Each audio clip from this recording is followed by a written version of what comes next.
नमस्कार। जैसा कि सर्वविदित है, आज हम सभी यहाँ साइबर सिक्योरिटी अवेयरनेस पर आधारित एक दिवसीय कार्यशाला के आयोजन हेतु एकत्रित हुए हैं। यह कार्यक्रम महाविद्यालय के राष्ट्रीय सेवा योजना, ह्यूमन केयर एनजीओ एवं मध्य प्रदेश राज्य साइबर सेल के संयुक्त तत्वाधान में आयोजित किया जा रहा है। सर्वप्रथम मैं यहाँ पर उपस्थित ह्यूमन केयर सेक्रेटरी सुश्री एकता सिंह, ह्यूमन केयर मेंबर सुश्री मुस्कान बुंदेला एवं इंदौर साइबर सेल इंस्पेक्टर सुश्री अंजू पटेल एवं इस मंच पर उपस्थित सभी का स्वागत करती हूँ।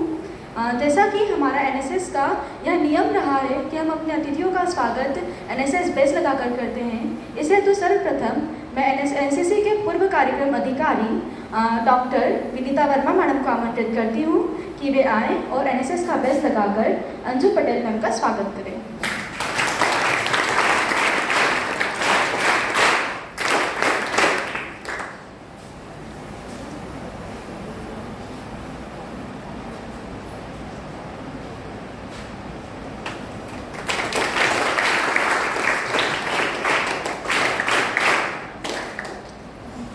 तत्पश्चात मैं एनसीसी के वर्तमान कार्यक्रम अधिकारी पूजा मैडम को आमंत्रित करती हूँ कि वे आएँ और सुश्री एकता मैडम का सम्मान करें। एनएसएस को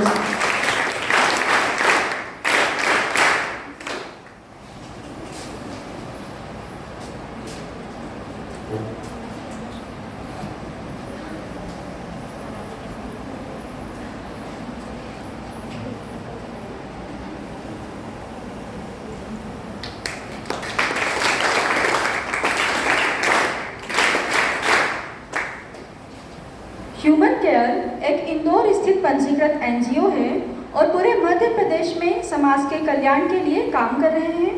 इन्होंने महामारी लॉकडाउन के दौरान 1 लाख से अधिक फंसे लोगों की मदद की है।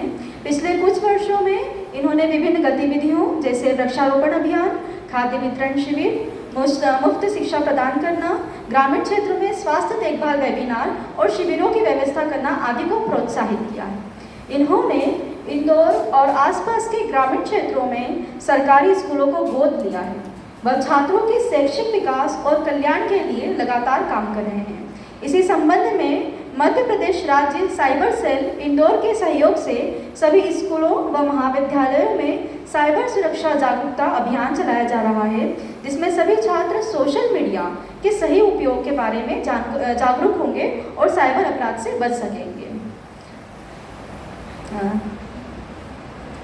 अब मैं ह्यूमन केयर के मेंबर मिस मुस्कान बुंदेला मैम को आमंत्रित करती हूँ कि वे आए और अपने विचारों से हमें अवगत कराएं।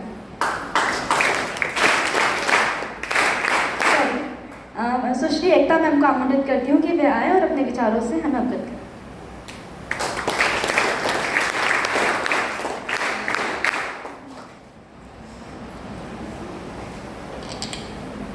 Thank you everyone. Thank you Yogita ma'am, thank you cyber cell members and thank you senior, thank you and सबसे इम्पोर्टेंट है स्टूडेंट्स। हम लोग यहाँ पर आए हैं किन के लिए? आप लोगों के लिए, है ना। पहले जब आपकी वर्कशॉप ऑर्गेनाइज होने वाली थी उसके पहले मैम ने कहा कि मैम आपको क्या अरेंजमेंट चाहिए, तो हमने कहा कि मैम हमें सब एक ही चीज़ चाहिए, दैट इज़ स्टूडेंट्स, है ना। तो आप लोग दुनिया में सबसे मतलब कॉलेज में स्कूल में सबसे इम्पोर्टेंट लोग जो होते हैं वो कौन होते हैं? आज ब्रेकफास्ट नहीं किया किसी ने? तो आवाज़ क्यों नहीं है? स्टूडेंट। लड़कियां कमजोर होती हैं इसलिए नहीं होती है ना, तो फिर आवाज़ होनी चाहिए ना। हाँ, तो हमें क्या करना है, आप लोग सब मोबाइल फोन यूज़ करते हैं? सारे करते हैं? Raise your hands then. Good.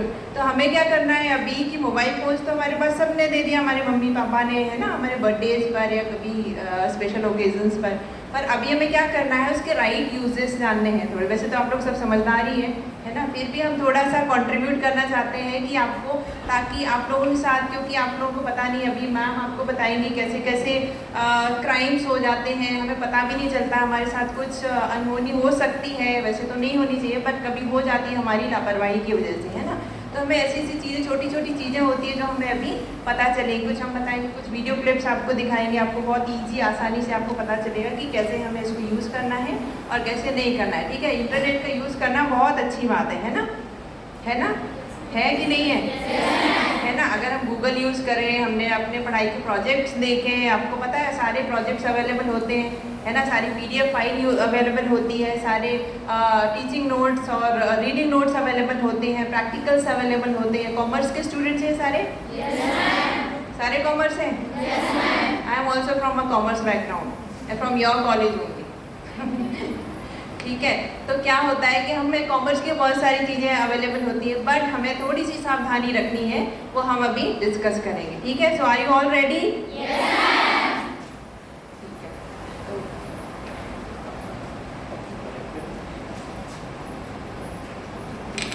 धन्यवाद मैडम। अब मैं इंदौर साइबर सेल के इंस्पेक्टर सुश्री अंजू पटेल मैम को आमंत्रित करती हूँ कि वे आएँ और साइबर सिक्योरिटी से संबंधित अपने विचारों से हमें लाभान्वित करें।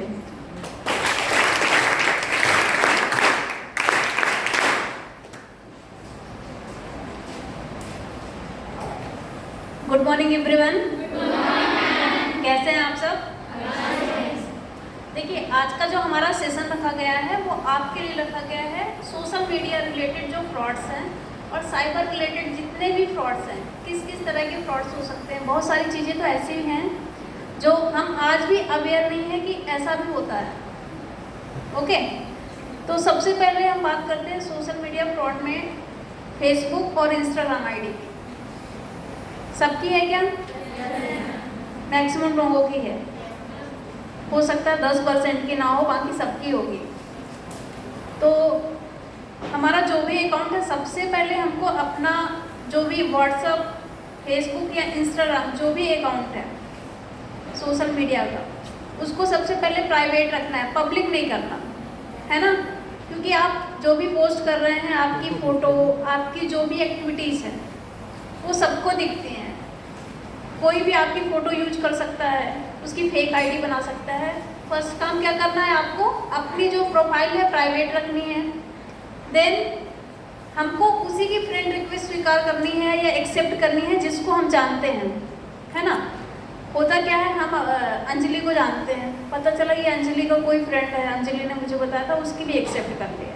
नहीं करनी है। अगर आप पर्सनली नहीं जानते हैं, क्या पता अंजलि भी यही सोच के करी हो कि भाई वो भी मेरे किसी फ्रेंड का फ्रेंड है, तो बाय मिस्टेक हम ऐसे एक्सेप्ट करते आते हैं। वो भी नहीं करना है। जिसको आप फिजिकली जानते हैं, आपका कोई कॉलेज फ्रेंड है, स्कूल फ्रेंड है, आपके कोई पड़ोसी हैं, आपके कोई रिलेटिव्स हैं, उनके सिवा किसी की भी फ्रेंड रिक्वेस्ट एक्सेप्ट ना करें। हो सकता है हम लड़कियां हैं और सामने वाला बंदा लड़की की नाम की कोई फेसबुक या इंस्टा आईडी बना के चला रहा हो, हमने एक्सेप्ट किया, उसके बाद हमारी फ़ोटो, हमारी वीडियोस का यूज करके वो फेक आईडी क्रिएट कर लें। अमूमन मैक्सिमम फेसबुक इंस्टाग्राम के केसेस में यही होता है कि हम क्या करते हैं, ऐसे लोग जिनको हम पहचानते नहीं हैं, पहले उनकी फ्रेंड रिक्वेस्ट एक्सेप्ट करते हैं। फिर क्या होता है, वो हमारी फ़ोटो का यूज करते हैं, फेक आईडी बनाते हैं। देन तुम्हारे जितने भी रिलेटिव्स हैं, फ्रेंड्स हैं, उनको फ्रेंड रिक्वेस्ट भेजते हैं। तो हमको क्या लगता है कि ये जो जिसकी आईडी बनी है वही बंदा है, लेकिन पता चलता है कि वो कोई थर्ड व्यक्ति है जिसने आपकी फ़ोटो बना के फेसबुक आईडी बना ली है। तो कभी भी किसी भी ऐसे व्यक्ति की रिक्वेस्ट एक्सेप्ट ना करें। दूसरी चीज़, कभी ग्रुप में कोई मैसेजेस चलते रहते हैं तो हम उस पर रिस्पॉन्स करते हैं, ये भी नहीं करना है। एक्चुअली सामने वाला देखता रहता है, आपको स्टॉकिंग करता रहता है, आप किस चीज़ पे रिएक्ट करते हैं, फिर वो क्या करता है, आपको इस चीज़ में उलझाने की कोशिश करता है, फंसाने की कोशिश करता है। फॉर एग्जाम्पल, जैसे किसी ने एक पिक डाली, एक रोती हुई लड़की की पिक्स डालती, कोई लड़का है, उसको लगा यार क्यों रो रहा है, तो उसने रिएक्ट कर दिया क्या हुआ, तो वो समझ गया आप इमोशनल है। फिर वहाँ से आपका यूज होना शुरू हो जाएगा। पहले आपको झूठा, हर चीज़ झूठी होगी। वर्चुअल वर्ड्स में ज़रूरी नहीं है सामने वाला जैसा दिख रहा है वैसा है। फिजिकल वर्ड्स तो ऐसा है कि चलो हमारे सामने वाला जो है रियल में है, लेकिन वर्चुअल वर्ड की कोई गारंटी नहीं है कितना अच्छा है, सब फेक दुनिया है, समझ लो। जिसको जानते हैं वहाँ तक तो ठीक है, लेकिन फेसबुक में जितने लोग हैं उससे ज़्यादा तो आईडी बनी हुई है। इंस्टाग्राम की भी यही हाल है। दूसरा है, हमेशा अपनी प्राइवेसी सेटिंग्स हमेशा उसकी जितने भी सिक्योरिटी फीचर्स हैं ऑन करके रखें। 2 स्टेप वेरिफिकेशन, 2 स्टेप ऑथेंटिकेशन सब ऑन करके रखना है हमको, ठीक है। इसके अलावा अपनी फेसबुक आईडी, हम क्या होता है कॉलेज गोइंग स्टूडेंट हैं तो क्या करते हैं, यार तेरा फ़ोन यूज कर लेती हूँ, मैं अपनी आईडी खोल लेती हूँ। खोल लिया, उसके बाद बात करते रहे, चैट करते रहे, याद नहीं आया, क्लास में जाना है, आईडी खुली है, क्लास में चले गए, उसके बाद भूल गए, देन आपकी आईडी कोई भी यूज कर लेगा। या किसी भी साइबर कैफे में गए, बैठे, अपनी आईडी खोली, ध्यान नहीं आया, वहाँ भी खोल के आ गए। तो अपना कभी भी अपनी आईडी कहीं भी अगर ओपन करते हैं तो हमेशा उसको लॉग आउट करके ही जाए। कितना भी आपका क्लोज फ्रेंड हो, कोई भी हो, कोई भी अपनी आईडी पासवर्ड किसी को ना बताएं। ये आपकी पर्सनल चीज़ें हैं, दोस्ती अलग है और आपकी पर्सनल चीज़ें अलग हैं। चाहे वो बैंक की जानकारी हो, अपनी बैंक का कोई भी आपका आईडी पासवर्ड हो, चाहे किसी भी सोशल मीडिया के आईडी पासवर्ड हो, ये हमेशा सीक्रेट रखा जाना चाहिए, क्योंकि इसका कोई मिसयूज कर लेता है, फिर उसके बाद आपको उसका क्या नुकसान है और कितना मेंटली फिजिकली आपको हैरेस होना पड़ता है, उसका अनुमान लगा पाना बहुत मुश्किल है। जिनके साथ हुआ है वो बच्चे उसको बहुत अच्छे से समझते हैं, बट अगर हमारे साथ नहीं हुआ है तो बहुत अच्छी बात है और हम उसके लिए अवेयर रहें कि अब ऐसा ना हो, ठीक है। तीसरी बात, अगर किसी की बाय द वे किसी की फेक आईडी बन जाती है तो वो ये मत समझे कि अब कुछ नहीं हो सकता। सबसे पहला स्टेप जो आपका होना चाहिए, अपने पेरेंट्स को बताना चाहिए। इस दुनिया में पेरेंट्स से अच्छा फ्रेंड कोई नहीं होता। हमको लगता है हमारा दोस्त बहुत अच्छा है, लेकिन दोस्त क्या है, आपकी एज का है, वो इतनी चीज़ें नहीं समझता जितने आपके पेरेंट्स समझते हैं। भले वो पढ़े लिखे नहीं हैं, लेकिन जो एक एज हमको एक्सपीरियंस और अनुभव दे जाती है ना, वो हम इस एज पे लगता है हमें बहुत स्मार्ट है, कॉलेज जाते हैं, मे बी हमें टेक्निकल नॉलेज हो, लेकिन जो दुनियादारी की समझ है वो हमारे पेरेंट्स को ही होती है। इसलिए कभी भी ऐसी घटना हो जाए तो सबसे पहले अपने पेरेंट्स को सूचना दें। मे बी वो 2 बार डांटेंगे, 4 बार डांटेंगे, लेकिन जितनी हेल्प वो करेंगे आपका फ्रेंड भी नहीं कर पाएगा। आपका फ्रेंड बोलेगा यार इग्नोर कर दे, हटा दे, बंद कर ले फ़ोन, ये करेगा, लेकिन सही गाइडेंस पेरेंट्स एक बार आपकी पूरी हेल्प करने की कोशिश करेंगे, है ना। तो ऐसी चीज़ें जहां आप हैरेस हो रहे हैं सेक्सुअली, मेंटली, तो सबसे पहले अपने पेरेंट्स से शेयर करें, उसके बाद आप पुलिस की हेल्प ले सकते हैं। साइबर केसेस में आप बात आती है कि पुलिस की हेल्प कैसे लें आप, तो इसके भी कई तरीके हैं। जैसे अगर महिला संबंधी कोई अपराध होता है, सोशल मीडिया रिलेटेड फ्रॉड होता है, तो रीगल स्क्वायर पे हमारा ऑफिस है, वी केयर फॉर यू का ऑफिस, ठीक है। इसके अतिरिक्त आपका जो भी थाना क्षेत्र लगता है वहाँ जाके आप इसकी कंप्लेंट रजिस्टर्ड करवा सकते हैं। फेक आईडी अगर आपकी बनती है, उसमें कुछ भी वल्गर कंटेंट डालते हैं, तो इसकी आप कंप्लेन कर सकते हैं। कहाँ कहाँ कर सकते हैं? रीगल स्क्वायर पे है आपका एसपी कार्यालय में we care for you. Then आपका जो भी थाना है, जिस क्षेत्र में भी रहते हैं आप, उसका जो थाना लगता है आप वहाँ कंप्लेन कर सकते हैं। नेक्स्ट, अगर कोई फाइनेंशियल फ्रॉड होता है, जैसे आज कोई फ्रॉड चल रहा है बैंकों से पैसे निकलने का, ओटीपी फ्रॉड होता है, पेरेंट्स को पता नहीं रहता है, किसी काम में व्यस्त है, धोखे से या किसी बहाने से वो अपना ओटीपी शेयर कर देते हैं तो उनके पैसे निकलते हैं। इसके लिए अगर 2 लाख से ऊपर का फ्रॉड है तो उसके लिए आप स्टेट साइबर सेल पिपल्याना स्क्वायर पे आप कंप्लेन कर सकते हैं। लेकिन यदि 2 लाख से कम के फ्रॉड हैं तो उसके लिए आपको क्राइम ब्रांच इंदौर में कंप्लेन करनी पड़ेगी। इसका ऑफिस भी रीगल स्क्वायर पे है, ओके। इसके अलावा आपको एक पोर्टल है www.cybercrime.gov.in, इस पे ऑनलाइन भी कंप्लेन कर सकते हैं, ठीक है।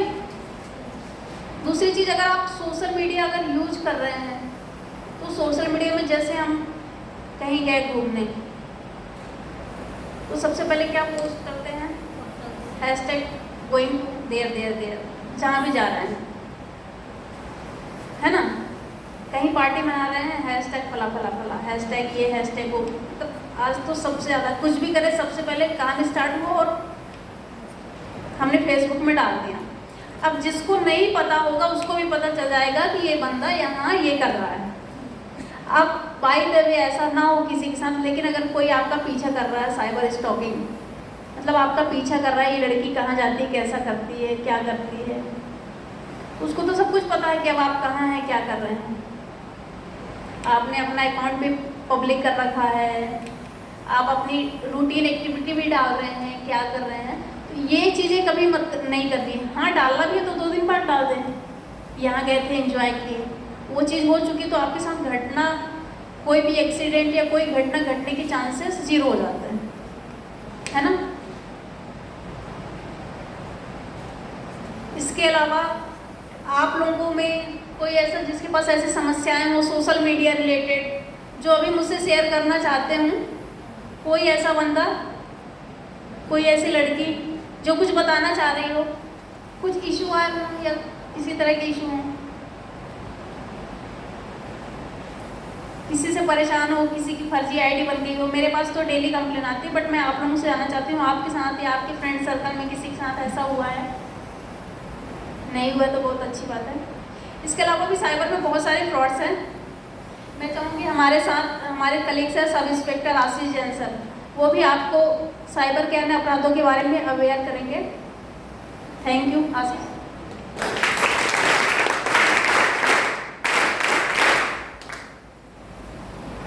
Thank you ma'am. Good morning everyone. Good morning sir. कैसे हैं सब? जैसा कि अभी मैडम ने बताया कि आज के टाइम में हम लोग अभी दो दुनिया में जी रहे हैं। एक तो हो गई अपनी रियल दुनिया जो अपने आसपास का एनवायरनमेंट और सभी चीज़ें हम लोग देखते हैं, और एक है वर्चुअल दुनिया। आज के समय में मेरा ऐसा मानना है कि रियल वर्ल्ड से ज़्यादा हम लोग वर्चुअल दुनिया में अपना टाइम ज़्यादा स्पेंड करते हैं।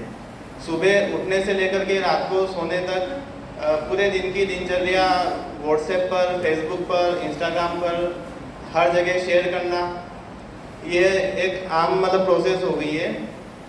हम में से सभी लोग लगभग सोशल मीडिया पर एक्टिव हैं। चलाते हैं आप सभी लोग सोशल मीडिया? ज़्यादातर आप क्या यूज़ करते हैं? इंस्टाग्राम, फेसबुक और व्हाट्सएप। और भी सोशल मीडिया प्लेटफॉर्म है, लेकिन मेजरली सबसे ज़्यादा व्हाट्सएप, फेसबुक और इंस्टाग्राम ये सब हम लोग यूज़ करते हैं। हम में से कितने लोगों को पता है कि यूज़ करना एक अलग चीज़ है और उसकी सिक्योरिटी फीचर्स के बारे में? फेसबुक और इंस्टाग्राम में हमको क्या चीज़ सिक्योर करके रखना चाहिए? कितने लोगों ने जो फेसबुक और इंस्टाग्राम की अपनी प्रोफाइल है उसको सिक्योर करके रखा है? लगभग सभी लोगों ने कर रखा है, मतलब आप सब लोग इस बारे में जानते हैं। ठीक है, जो हमारी सिक्योर करने का सेंस है कि हमारी जो प्रोफाइल है, प्रोफाइल पे जो हमने डीपी डाली हुई है या फिर हम जो भी पोस्ट डाल रहे हैं वो हमारे और हमारे दोस्तों के अलावा किसी और को नहीं दिखे। सही बात है? और जो अपनी प्रोफाइल पिक्चर है उसको भी आजकल लॉक करने का ऑप्शन आ गया है। ठीक है, वो सब आपने लॉक कर रखी है? अच्छी बात है, क्योंकि अगर आपने लॉक नहीं करी है तो आपका फोटो या डीपी या और भी कोई आप जो पोस्ट कर रहे हैं उनका दुरुपयोग कोई किसी भी तरह से कर सकता है। अगर हो सकता है कि आपका फोटो इस्तेमाल करके किसी ने कोई फर्जी आईडी क्रिएट कर ली, फर्जी आईडी क्रिएट करने के बाद में आपके किसी फ्रेंड को टारगेट करके उसको मैसेज किए, धमकाया, कुछ भी किया। साइबर बुलिंग को आप समझते हैं? साइबर बुलिंग क्या होता है? जैसे रियल वर्ल्ड में कोई किसी को धमका रहा है, किसी का पीछा कर रहा है, किसी को गाली गलौज दे रहा है, वैसा के वैसा आजकल सोशल मीडिया प्लेटफॉर्म पर भी होने लग गया है ना। किसी को व्हाट्सएप के माध्यम से, किसी को इंस्टाग्राम पर कोई किसी के लिए सीधे पोस्ट कर देता है या किसी को वल्गर मैसेजेस करता है ना। ये सब चीज़ें साइबर बुलिंग के अंतर्गत आती है। आपके किसी के साथ में हुआ है ऐसा कुछ? नहीं हुआ?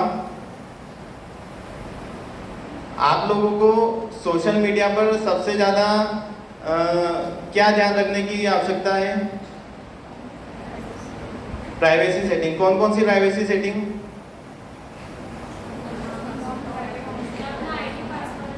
अपना आईडी पासवर्ड किसी के साथ शेयर नहीं करना। दूसरा, अपनी जो प्रोफाइल है उसको लॉक करके रखना।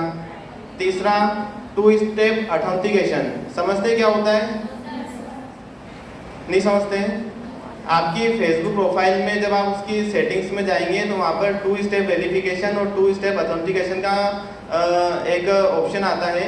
उसमें क्या होता है कि जैसे हम लोग अपनी आईडी लॉगिन करने के लिए लॉगिन आईडी और लॉगिन पासवर्ड का इस्तेमाल करते हैं।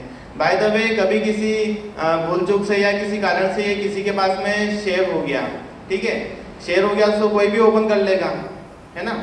लेकिन उस ऑप्शन को इनेबल करने से क्या होगा कि अगर किसी को हमारा आईडी पासवर्ड मिल भी जाता है तो जैसे ही वो उसमें लॉगिन करेगा उसके बाद में आपका जो मोबाइल नंबर है उसके पास में एक OTP आएगा, ठीक है। बिना OTP के वो आईडी या लॉगिन नहीं हो पाएगी। तो आपको आपका वो जो फीचर्स है उसको इनेबल करके रखना है, ठीक है। अगली चीज़, अगर किसी की फर्जी फेसबुक प्रोफाइल बन जाती है तो हम उसको कैसे रिपोर्ट करेंगे? किसी को आता है रिपोर्ट करना? कभी किसी की रिपोर्ट करी है आपने? आप इंस्टेंट अगर ऐसी कोई गंभीर चीज़ हो जाती है तो आप पुलिस के पास आइए, लेकिन आप अपने लेवल पर भी जो फर्जी फेसबुक आईडी किसी की बनी है उसको आप डीएक्टिवेट करा सकते हैं। कैसे कराएंगे? अपना फ़ोन निकालिए सभी लोग।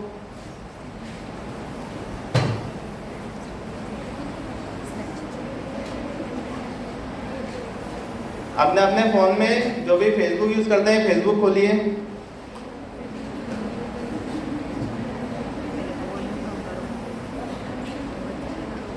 खोलिए आपने फेसबुक। अब सपोज करिए कि आपकी या आपकी फ्रेंड की किसी की फर्जी फेसबुक प्रोफाइल किसी ने क्रिएट कर ली है, तो आप उसको डीएक्टिवेट कैसे करेंगे?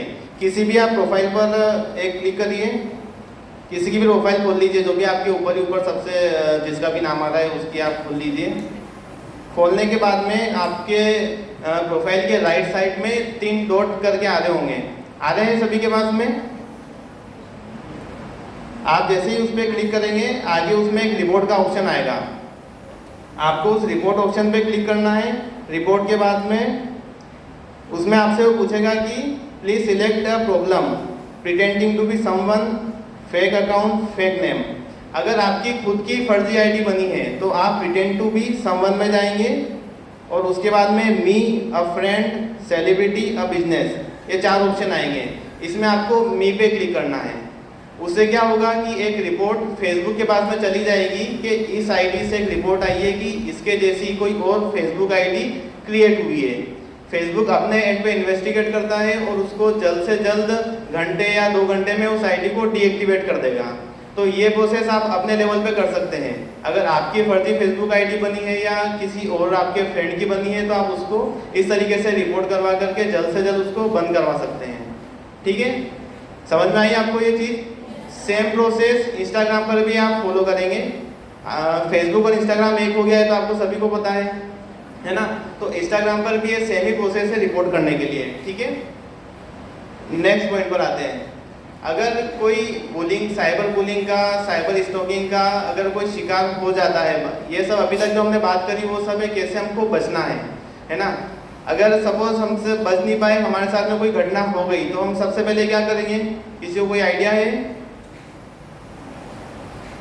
चलो हम एक सीन क्रिएट करते हैं। किसी भी गर्ल्स की कोई फेसबुक आईडी है, उस आईडी पर किसी लड़के ने कोई गंदे पोस्ट कर दिए या फिर कोई गंदे मैसेज करके उसको डरा धमका रहा है ना। किसी से उसका फोटो मॉर्फ कर दिया। मॉर्फिंग समझते हैं क्या होती है?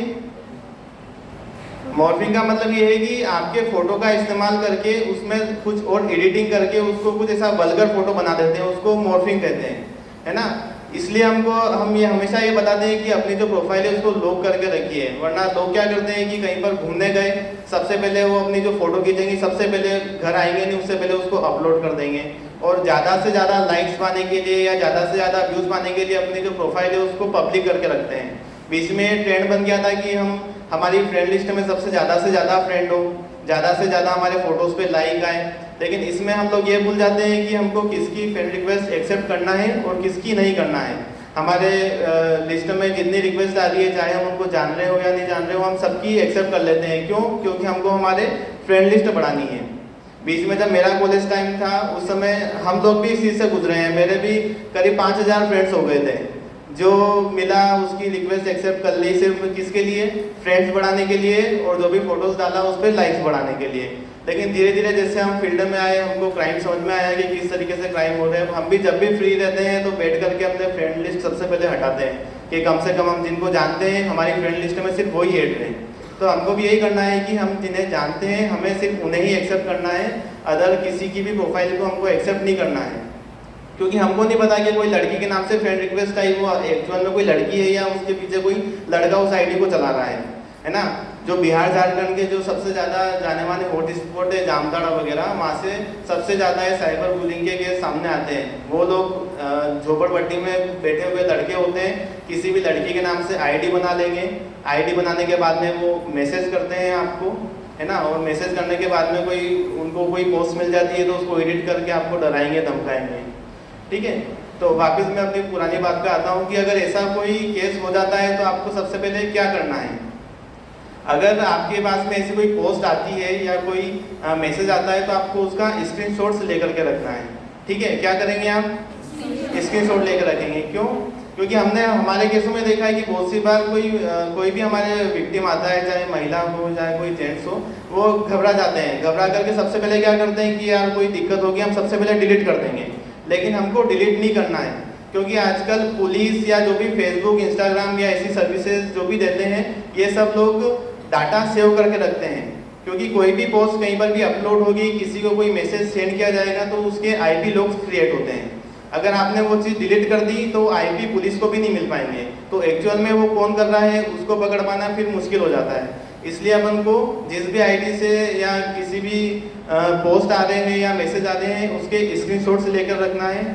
अगला, अपने पेरेंट्स में या जो अपना खास कोई दोस्त हो या कोई रिश्तेदार हो उसको इसकी सूचना देना है। अकेले निर्णय नहीं लेना है, क्योंकि अधिकतर केस में जब कोई अकेला निर्णय लेने लगता है तो वो उसमें और उलझता ही चला जाएगा, और वो इतना उलझ जाएगा कि जब तक वो पुलिस के पास में आएगा तब तक या तो उसके साथ में कोई फाइनेंशियल फ्रॉड हो गया होगा या उसकी रेपुटेशन सोशल मीडिया पर खराब हो गई होगी। इसलिए हमको चीज़ें डिलीट नहीं करना है, अपने पेरेंट्स या अपने फ्रेंड्स के साथ में शेयर करना है और उसके बाद में सारे सबूत लेकर के पुलिस के पास में आना है। हमारे साइबर सेल का ऑफिस पता है किसी को कहाँ पर है? वर्ल्ड कप स्क्वायर पर, पिपलियाना वर्ल्ड कप स्क्वायर। और महिलाओं के लिए एक यूनिट बनाई गई है, special we care for you unit. अगर किन्हीं महिलाओं के साथ में ऐसा कोई अपराध होता है तो आप लीगल स्क्वायर पर जो एसपी ऑफिस है उसमें we care for you unit है, वो स्पेशली गर्ल्स और महिलाओं के लिए बनी हुई है। आप वहाँ पर जाकर के रिपोर्ट कर सकते हैं, ठीक है। अगली चीज़, आजकल जो सबसे ज़्यादा ट्रेंडिंग में है वीडियो कॉल। वीडियो कॉल वाले फ्रॉड हो रहे हैं सबसे ज़्यादा। किसी को पता है क्या चीज़ होती है ये? किसी के साथ में हुआ है?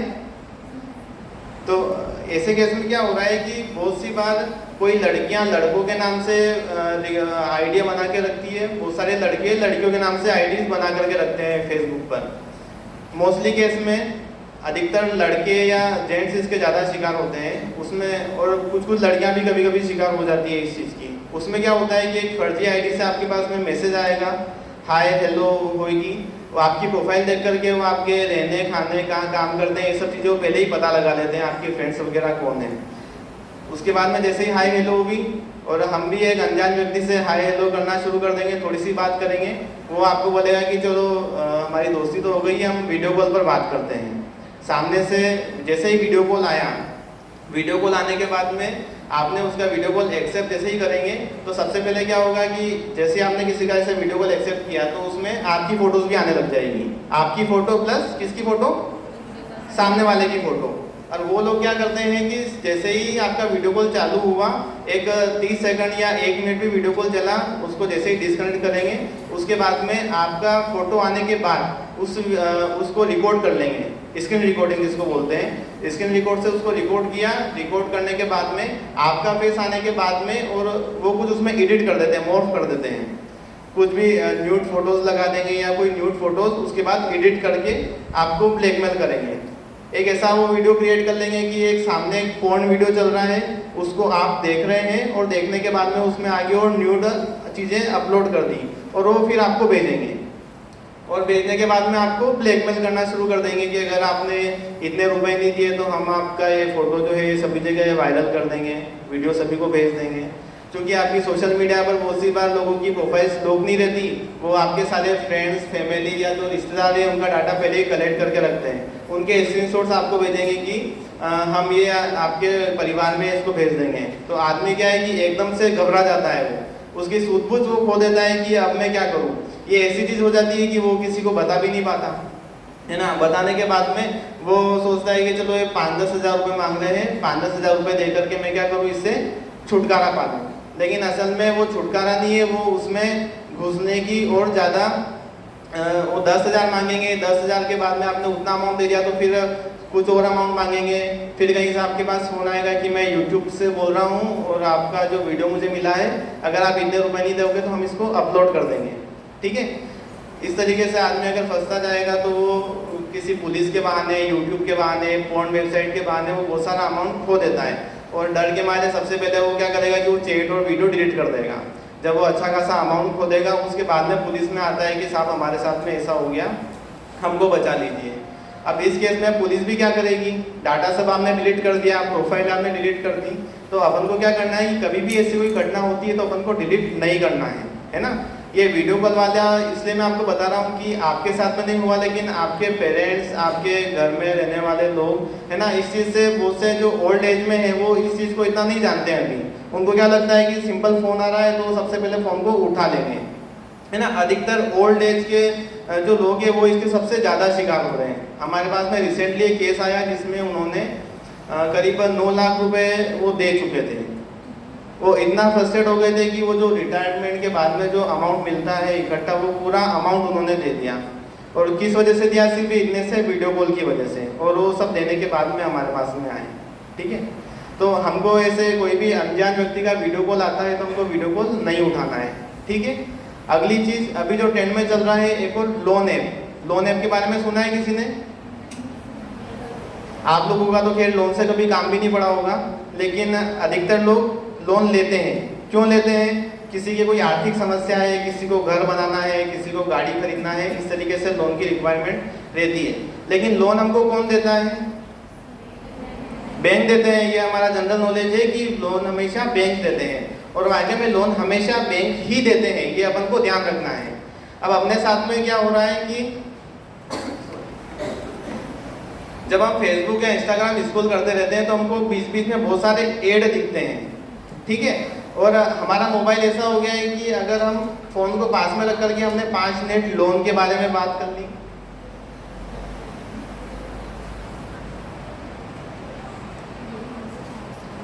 हमने अगर लोन के बारे में बात कर ली, किसी गाड़ी के बारे में बात कर ली, क्या मुझे ये गाड़ी पसंद है, गाड़ी खरीदना है, टीवी खरीदना है, तो क्या होगा कि कुछ समय बाद ही आपने आपका फेसबुक इंस्टाग्राम खोला तो उसमें आपको उसके ऐड नज़र आने लग जाएंगे। ऐसा क्यों होता है? Artificial intelligency. आजकल गूगल हर चीज़ को हमारी ट्रैक करता है, सुबह उठने से लेकर रात को सोने तक आप कहाँ गए, क्या किया, आपने किससे बात करी, है ना, हर चीज़ का रिकॉर्ड वो मेंटेन करता है, क्योंकि उसमें बहुत सारी प्राइवेसी पॉलिसी रहती है, वो अपन ध्यान नहीं देते, अपन उसको ट्रैक करने देते हैं, तो उसका हमको एड आने लग जाएगा। अब जैसे हमने लोन की बात करी, जिसको लोन की आवश्यकता है वही लोन की बात करेगा।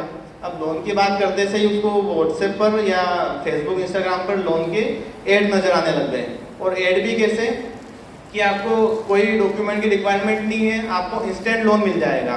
ठीक है, अब वो इंस्टेंट लोन के चक्कर में बहुत सारे कॉलेज में पढ़ने वाले स्टूडेंट पढ़ जाते हैं, क्योंकि उनको कितनी ज़रूरत रहती है, 1000, 2000, 5000 की, इससे ज़्यादा उनको इंस्टेंट ज़रूरत नहीं पड़ती। तो वो सोचते हैं कि यार हमारे कागज़ कहाँ से लाएंगे, क्या करेंगे, चलो हम ये लोन ले लेते हैं। आपने जैसे उस लोन ऐप पर क्लिक किया, उस लिंक पे क्लिक किया, आपके पास में एक ऐप डाउनलोड होगी। ऐप डाउनलोड होने के बाद में उसमें क्या होगा कि उसमें परमिशंस मांगी जाती है।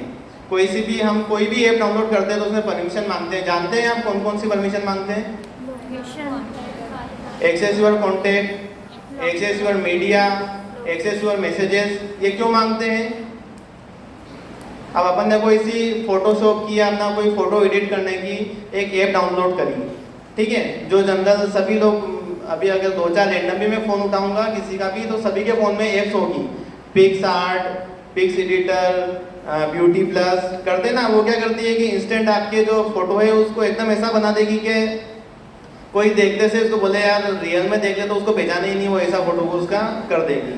लेकिन उसके लिए क्या है, जैसे आपको तो वो ऐप इंस्टॉल करना है, ऐप इंस्टॉल करने के लिए आपने उसको सारी परमिशंस दे दी। क्यों? क्योंकि आपको तो ऐप चलाना है, वो क्या मांग रहा है अपन को उससे कोई मतलब नहीं है। अब वो क्या क्या परमिशन मांग रहा है आपसे, आपकी मीडिया एक्सेस मांग रहा है, आपका कॉन्टैक्ट एक्सेस मांग रहा है, आपके फोटोज एक्सेस मांग रहा है। बैकग्राउंड में जब तक आपका नेट चलता रहेगा, जब तक वो आपकी सारी चीज़ें एक्सेस कर सकते हैं, आपकी लोकेशन एक्सेस कर सकते हैं, है ना। तो अपन को ये ध्यान रखना है कि जो ऐप जिस काम की है उसको सिर्फ उसी की परमिशन हम एक्सेस करें। अगर फोटो से संबंधित ऐप है तो उसको हम कॉन्टैक्ट की क्या ज़रूरत है हमारे, नहीं है ना, तो हमको कॉन्टैक्ट की उसको परमिशन नहीं देना है। ऐसे ही लोन ऐप में भी अगर कोई किसी से लोन ले रहा है तो उसको हमारे कॉन्टैक्ट की आवश्यकता है क्या, नहीं है। हम बैंक में लोन लेने जाते हैं तो क्या बैंक वाला बोलता है क्या मुझे आपके फ़ोटो सारे दिखाओ, मुझे आपके सारे कॉन्टैक्ट दो, नहीं बोलता है, क्योंकि वो रियल चीज़ है। लेकिन वो लोग क्या करते हैं कि आपके सारे मीडिया की परमिशन मांगेंगे, लोन ऐप के जरिए आपकी कॉन्टैक्ट की परमिशन मांगेंगे, और आपको तो लोन चाहिए। अल्टीमेटली दिमाग में भले वो पढ़ा लिखा है, उसको सब चीज़ें समझ में आ रही है कि लिखा हुआ है access your contact, access your media, लेकिन हमको तो क्या चाहिए, लोन चाहिए और पैसा चाहिए कि हमारा इंस्टेंट काम चल जाए। तो हमने वो सब चीज़ें ओके करी। जैसे ही आपने ओके करी, आपकी सारा जो मीडिया है वो सारा वो एक्सेस कर लेगा, आपके सारे कॉन्टैक्ट जो है वो एक्सेस कर लेगा। अब सभी के मीडिया में कोई किसी भी तरीके के फ़ोटो हो, कोई किसी के निजी फ़ोटोज़ भी रहते हैं, किसी के घर परिवार के फ़ोटो रहते हैं, वो सब वो देख लेते हैं। किसी का आधार कार्ड डला रहता है, पैन कार्ड डला रहता है, आजकल ये सब चीज़ें हम हमारे फ़ोन में स्टोर करके रखते हैं, है ना। तो ये सब चीज़ें वो एक्सेस कर लेंगे और उसके बाद में वही आपको ब्लैकमेल करना शुरू, आपके फ़ोटोज़ आपको भेजेंगे कि आप इतने रुपए डालिए नहीं तो ये फ़ोटो हम सभी को भेज देंगे। अब वो किसको भेजेंगे, आपकी कॉन्टैक्ट लिस्ट उन्होंने पूरी की पूरी उठा ली। कॉन्टैक्ट में आपके कॉन्टैक्ट लिस्ट में चाहे 1000 कॉन्टैक्ट होंगे, लेकिन जो हमारे रिश्तेदार हैं उनके नाम हम कैसे सेव करके रखते हैं, मम्मी पापा मामा चाचा ऐसे सेव करते हैं ना, कि किसी का अरुण सिंह ऐसे नाम सेव करेंगे अगर फादर का नाम अरुण सिंह है तो नहीं करेंगे ना। तो वो लोग उन्हीं को टारगेट करते हैं जो फैमिली मेम्बर्स हैं, मम्मी पापा अंकल आंटी, इस तरीके से वो कॉन्टैक्ट निकालेंगे और उनको उनके वल्गर फोटोज़ भेजेंगे, वल्गर मैसेजेस भेजेंगे कि आपकी लड़की ने या लड़के ने हमसे इतना रुपए का लोन लिया है और ये फ्रॉड है, और आपकी कुल मिला के इमेज खराब करेंगे। इससे आदमी इतना फ्रस्ट्रेट हो जाता है कि वो 5000 का लोन लिया तो 5 की जगह 10,000 दे देगा, 15,000 दे देगा, ठीक है। तो हमको ये बात का ध्यान रखना है कि कभी भी कोई भी लोन आपको बैंक के अलावा कहीं से नहीं मिलेगा, किसी भी ऐप शॉर्टकट में आप मत जाइए। जैसे ही आपने कहीं शॉर्टकट पकड़ा, आप समझ लो कि मैं कुछ गलत करने जा रही हूँ या जा रहा हूँ, है ना। हर चीज़ का शॉर्टकट, चाहे आपकी लाइफ से संबंधित कोई चीज़ हो, सोशल मीडिया या किसी भी चीज़ में आपने शॉर्टकट पकड़ा, वो आपको किसी गलत डायरेक्शन पर ही लेकर के जाएगा, है ना। इसीलिए हमेशा शॉर्टकट को अवॉइड करिए, सीधे रास्ते चलिए। कोई गलती हो जाती है किसी के साथ में तो अपने फ्रेंड्स के साथ में उसको शेयर कीजिए। पुलिस की ज़रूरत पड़ती है तो हम लोग आपके लिए ही ड्यूटी करते हैं, हमारे पास में आइए, आपको कुछ ना कुछ गाइडेंस आपको ज़रूर मिलेगा, ठीक है। और किसी को कोई सवाल हो सोशल मीडिया से संबंधित, कोई फ्रॉड से संबंधित या और किसी को कोई परेशानी हो तो आप पूछ सकते हैं।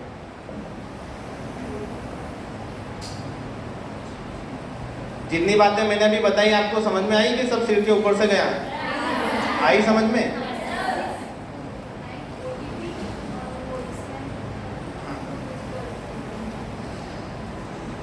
एक और चीज़ जो देखने में आती है, आजकल सभी लोग पेमेंट्स ऐप का इस्तेमाल करते हैं। कौन कौन सी पेमेंट्स ऐप का इस्तेमाल करते हैं, हाँ बताइए? फ़ोन पे, गूगल पे, पेटीएम, ठीक है, ये सब चीज़ें हम इस्तेमाल करते हैं जनरली। तो हमको हमेशा एक चीज़ ये गांठ बांध के रख लेना है कि हम कभी भी कोई QR कोड स्कैन करेंगे तो हमेशा पैसा क्या होगा, ट्रांसफ़र होगा, ठीक है। आपके अकाउंट से पैसा कट जाएगा, पैसा आपके अकाउंट से सामने वाले के अकाउंट में ट्रांसफर हो जाएगा। जब हम कोई चीज़ परचेज करते हैं, चाहे आजकल तो सब्जी वाले भी अपना QR कोड लगा के रखते हैं, हम उसको जेब में से निकाल के देने की तकलीफ नहीं उठाते, सीधे फ़ोन पे कर दिया, गूगल पे कर दिया, है ना। तो ये चीज़ ध्यान में रखना है कि हमेशा स्कैन करने से पैसा कटता है। बहुत सारे मामलों में क्या होता है कि किसी ने किसी को किसी तरीके से फंसा लिया, वो आपको एक QR कोड देगा और बोलेगा कि आप इसको स्कैन कर लो, आपके पास में इतना पैसा क्या हो जाएगा, आ जाएगा, है ना। और आ जाने के चक्कर में हमको जैसे लगा कि कहीं से फ्री का पैसा हमारे पास में आने वाला है, आपने QR कोड स्कैन जैसे ही किया और आपके अकाउंट से पैसा इधर डिडक्ट हुआ, है ना। उसके बाद में फिर आपको फ़ोन करके बोलेगा कि ऐसा करिए, आपका पैसा गलती से कट गया है, मैं एक और QR कोड आपको भेज रहा हूँ, इसको स्कैन करिए तो आपका पुराना पैसा आपके पास में वापस आ जाएगा। आपने फिर अगेन उसको स्कैन किया, आपका सारा पैसा फिर से कट गया। अधिकतर ये किन मामलों में हो रहा है, OLX के मामलों में। OLX जानते हैं क्या होता है, कहीं का प्लेटफॉर्म है OLX, चीज़ें खरीदने और बेचने का, पुरानी चीज़ें। हमारे घर में चाहे कोई फर्नीचर पुराना हो गया, टीवी सोफा जो भी चीज़ पुरानी हो गई, गाड़ी बेचना है हम क्या करेंगे, उसको तुरंत फोटो खींच के उसको OLX पे डाल देंगे। आजकल OLX पे इतने फर्जी लोग एक्टिवेट हो गए हैं जो अपनी प्रोफाइल है आर्मी की प्रोफाइल बना करके उस OLX पर हैं। कोई भी आर्मी पर एकदम से भरोसा कर लेता है, क्यों? क्योंकि एक उससे अपना एक भावना जुड़ी हुई है। किसी भी आर्मी मैन को देखेंगे, किसी को भी वर्दी में देखेंगे तो एकदम से उसके प्रति एक सम्मान की भावना आ जाती है। तो फ्रॉडस्टर लोग क्या कर रहे हैं कि आर्मी की प्रोफाइल बना करके अपना किसी फेसबुक इंस्टाग्राम से आर्मी वाले फ़ोटो मिल जाते हैं किसी के भी, वो फ़ोटो लगा करके उन्होंने प्रोफाइल बना ली। अब वो आपने कोई ऐड डाला है कि मुझे अपना सोफ़ा 25,000 रुपये में बेचना है, उस ऐड से आपके पास में जैसे ही रिस्पॉन्स आया कि ये मैं खरीदना चाहता हूँ, आपकी तो हो गई बल्ले बल्ले के बाद चलो ग्राहक मिल गया। फिर ऊपर से आर्मी वाला है तो चलो अच्छी चीज़ है कि हम किसी अच्छी जगह पर हमारा सामान बेच रहे हैं। अब वो जैसे जैसे उनसे कांटेक्ट हुआ, आर्मी वाला बोलेगा कि यार मैं तो भी यहाँ फलानी जगह ड्यूटी कर रहा हूँ सरहद पे और मेरे परिवार वाले वहाँ रहते हैं, वो आपसे आकर के आपका जो चीज़ है वो लेकर के जाएंगे, लेकिन मैं पेमेंट आपको क्या कर देता हूँ, यहाँ से कर देता हूँ। समझना इस बात को, वो लोग पेमेंट चीज़ आपने देखी नहीं उससे पहले ही वो पेमेंट करने की बात कर देगा, है ना। और आपने 25,000 डाला है तो वो 25,000 में हाँ कर देगा। अगर G9 बायर होगा तो वो क्या बोलेगा, नहीं नहीं सर ये तो ज़्यादा महंगी लग रही है, आप 15,000 में देखिए, 10,000 में, ऐसा करेगा ना। बार्गेनिंग सभी लोग करते हैं, लेकिन वो लोग क्या करेंगे कि अगर 25,000 की चीज़ है तो 25,000 में ही एग्री करके इंस्टेंट बोलेंगे कि मैं तो आपको आपके 25,000 अभी के अभी दे रहा हूँ, मेरे घर वाले आएंगे आपसे आपकी चीज़ फलानी लेकर के चले जाएंगे। तो सामने वाला भी फिर ज़्यादा दिमाग नहीं लगाता, उसको लगता है बढ़िया पैसे आ गए अपने तो अपनी चीज़ के, है ना। तो उससे जैसे बातचीत हुई वो बोलेगा कि मैं आपको QR कोड भेज रहा हूँ, आप इसको स्कैन करो, आपके पैसे आपके खाते में आ जाएंगे। अपने दिमाग में क्या चल रहे हैं, 25,000 रुपये। आपने वो चीज़ जैसे ही स्कैन करी वो तो आपके खाते से पैसा क्या हो गया, आने की बजाय पैसा चला गया, डेबिट हो गया। फिर बोलेंगे सर ये तो मेरे अकाउंट से पैसा डेबिट हो गया है, कुछ हो गया। वो बोलेगा कि सर ये थोड़ी सी टेक्निकल मिस्टेक हो गई है, एक काम करो कि अब मैं एक और QR कोड भेज रहा हूँ, आप वापस से स्कैन करो, आपका पुराना पैसा वापस आ जाएगा। फिर आपने स्कैन किया, ऐसे करके कोई वो 25,000 की चीज़ तो कोई बेचने निकला था, वो लाखों रुपए तब तक वो दे देगा, है ना। तो हमको क्या ध्यान रखना है, OLX पे कोई भी चीज़ खरीदे या बेचे तो एक हाथ से पैसा ले, दूसरी हाथ से चीज़ ले जाओ। अपन को ऑनलाइन व्यवहार नहीं करना है, या फिर करना भी है तो हमेशा अपना QR कोड स्कैन दिखाना है उसको, अपना बैंक अकाउंट नंबर देना है उसको, और कोई डिटेल नहीं देना है कि अपने कार्ड का कोई CVV नंबर दे रहे हैं, ATM कार्ड का नंबर दे रहे हैं, डिटेल नहीं देना। सिर्फ और सिर्फ बैंक अकाउंट का नंबर और IFSC कोड, ये 2 चीज़ें ऐसी है जिससे कहीं से भी कितना भी पैसा, चाहे लाख रुपये आना हो चाहे करोड़ रुपये आना हो, आपके खाते में आ जाएगा।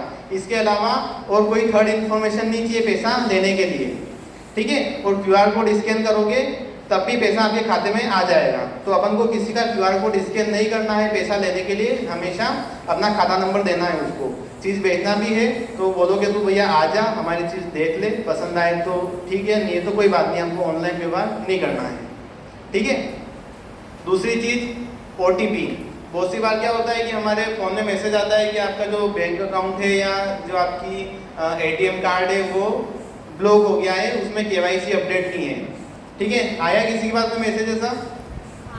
बहुत सी लोगों के पास में आता है कि KYC अपडेट के लिए हम फ़ोन लगाते हैं कि हम आपको KYC अपडेट कर देंगे, नहीं तो आपका जो बैंक अकाउंट है वो ब्लॉक हो जाएगा या बंद हो जाएगा। उसके लिए हमको थोड़ी सी डिटेल चाहिए, वो आपको डिटेल बतानी होगी, है ना। तो बहुत से लोग तो समझदार, आजकल हम अवेयरनेस प्रोग्राम भी कर रहे हैं नेट पर, यूट्यूब पर पढ़ते देखते रहते हैं, तो कुछ लोग अवेयर रहते हैं। लेकिन फिर भी देश में 130 करोड़ की जनसंख्या है, कोई ना कोई भूले भटके उसमें शिकार उसका हो ही जाता है। वो उसका बैंक अकाउंट नंबर पूछ लेगा, कार्ड का नंबर पूछ लेगा, फिर बोलेगा कि आपके फ़ोन पर, ऐसा नहीं बोलेगा कि आपके फ़ोन पर एक OTP आया है दे दो, वो बोलेगा कि एक 6 नंबर का मैसेज आया होगा, वो 6 नंबर हमको बता दो। वो 6 नंबर क्या होते हैं? OTP का full form one time password. OTP के नीचे भी लिखा रहता है कि do not share to anyone, हमको उसको किसी के साथ शेयर नहीं करना है। लेकिन घबराया आदमी क्या करता है कि वो उसको OTP दे देगा। उसने उसको जैसे ही OTP दिया, इधर उसका बैंक अकाउंट हुआ साफ, ठीक है। दूसरी चीज़, क्रेडिट कार्ड के अभी आप लोग तो इस्तेमाल नहीं करते होंगे, हो सकता है कि आगे जाकर के आप इस्तेमाल करें। मैम आप लोग इस्तेमाल करते हैं क्रेडिट कार्ड? आप लोग इस्तेमाल करते हैं। आपकी लिमिट कितनी है कार्ड की? 1 लाख के समथिंग है। आपने कुछ सेटिंग कर रखी है उसमें, लिमिट सेट कर रखी है। ये चीज़ हमको ध्यान रखना है कि हमारी जो क्रेडिट कार्ड है, आजकल क्रेडिट कार्ड बिल्कुल बैंक की बजाय आप कहीं पर भी किसी शॉपिंग मॉल में चले जाओगे, हाथों के पीछे पड़ जाएंगे साहब ये ऑफर है वो ऑफर है, क्रेडिट कार्ड बनवा लीजिए, इतनी लिमिट है। तो हम लोग क्या है कि क्रेडिट कार्ड जनरली बनवा लेते हैं, कुछ चीज़ों में हमारे काम में भी आता है, बहुत से बार अच्छे ऑफर्स आते हैं, है ना। लेकिन अपन को क्या करना है कि उसकी लिमिट सेट करके रखना है। अगर आपके गाड़ी की लिमिट लाख रुपए है या 50,000 या 2 लाख रुपए है, तो आपको उसकी लिमिट आपकी नेट बैंकिंग में जाएंगे, क्रेडिट कार्ड के ऑप्शन में जाएंगे, तो उसमें एक सेटिंग आती है कि आप आपकी लिमिट सेट कर सकते हैं उसमें। तो आपको आपकी लिमिट 5,000, 2,000, 4,000 सेव करके रखना है, क्योंकि हम रोज़ तो लाख रुपए की शॉपिंग नहीं करते हैं। बाय द वे आपके साथ में अगर फ्रॉड हो भी गया तो हद से ज़्यादा आपका कितना जाएगा, 2,000, 5,000 जाएगा, उससे ज़्यादा नहीं जाएगा। लेकिन बहुत से लोग ऐसा, हमारे पास में ऐसे केस है कि क्रेडिट कार्ड से पूरी की पूरी लिमिट उनकी साफ हो जाती है। क्यों? क्योंकि उसमें आजकल क्रेडिट कार्ड का डाटा डार्क वेब पे सभी जगह मिल जाता है, 200-500 रुपये में किसी के भी कार्ड की डिटेल मिल जाएगी, है ना। तो हमको हमारी उसकी लिमिट सेट करके रखना है। आजकल चल रहा है कि कॉन्टेक्टलेस ट्रांजैक्शन हो जाता है। अपन कहीं पेट्रोल भराने जाते हैं तो आपने पिन दबाने की ज़रूरत नहीं है, आपने कार्ड उस मशीन पे टेप किया, आपका पैसा उसमें से कट गया। तो उसमें भी हमको 2,000 की लिमिट सेट करना है। अगर आवश्यकता नहीं पड़ती तो उसको बंद करके रखना है। अगली चीज़ क्रेडिट कार्ड के विषय में, इंटरनेशनल ट्रांजैक्शन जानते हैं क्या होता है? जो फॉरेन कंट्रीज में ट्रांजैक्शन होते हैं। हमारे कार्ड में दो ऑप्शन आते हैं, एक डोमेस्टिक यूज़ और एक इंटरनेशनल यूज़। अगर हमारा इंटरनेशनल ट्रांजैक्शन नहीं होता है, जो कि अमूमन नहीं होता है, बड़े लोग हैं या कोई इनका बहुत ज़्यादा कोई फॉरेन में कोई बच्चा रह रहा है, बेटा रह रहा है, तो उनके हो सकते हैं, लेकिन अधिकतर जनसंख्या में नहीं यूज़ होते हैं। तो हमको वो लिमिट बंद करके रखना है। क्यों? क्योंकि अपने इंडिया में अगर कोई ट्रांजैक्शन करना है किसी भी तरीके का, बैंक से हो, ATM से हो, क्रेडिट कार्ड से हो, तो OTP मैंडेटरी है। OTP आएगा तभी वो ट्रांजैक्शन सक्सेसफुल होगा। अब वो प्रोड्यूसर OTP आपसे किसी भी तरीके से ले लिया तो आपका पैसा गया। लेकिन बहुत सारी इंटरनेशनल मर्चेंट ऐसे हैं, जैसे दुबई में, US में, वहाँ पर ऐसी पॉलिसी नहीं है कि OTP आएगा। क्रेडिट कार्ड तो हमारा है, लेकिन वो क्या इस्तेमाल कर रहे हैं, इंटरनेशनल प्लेटफॉर्म यूज़ कर रहे हैं।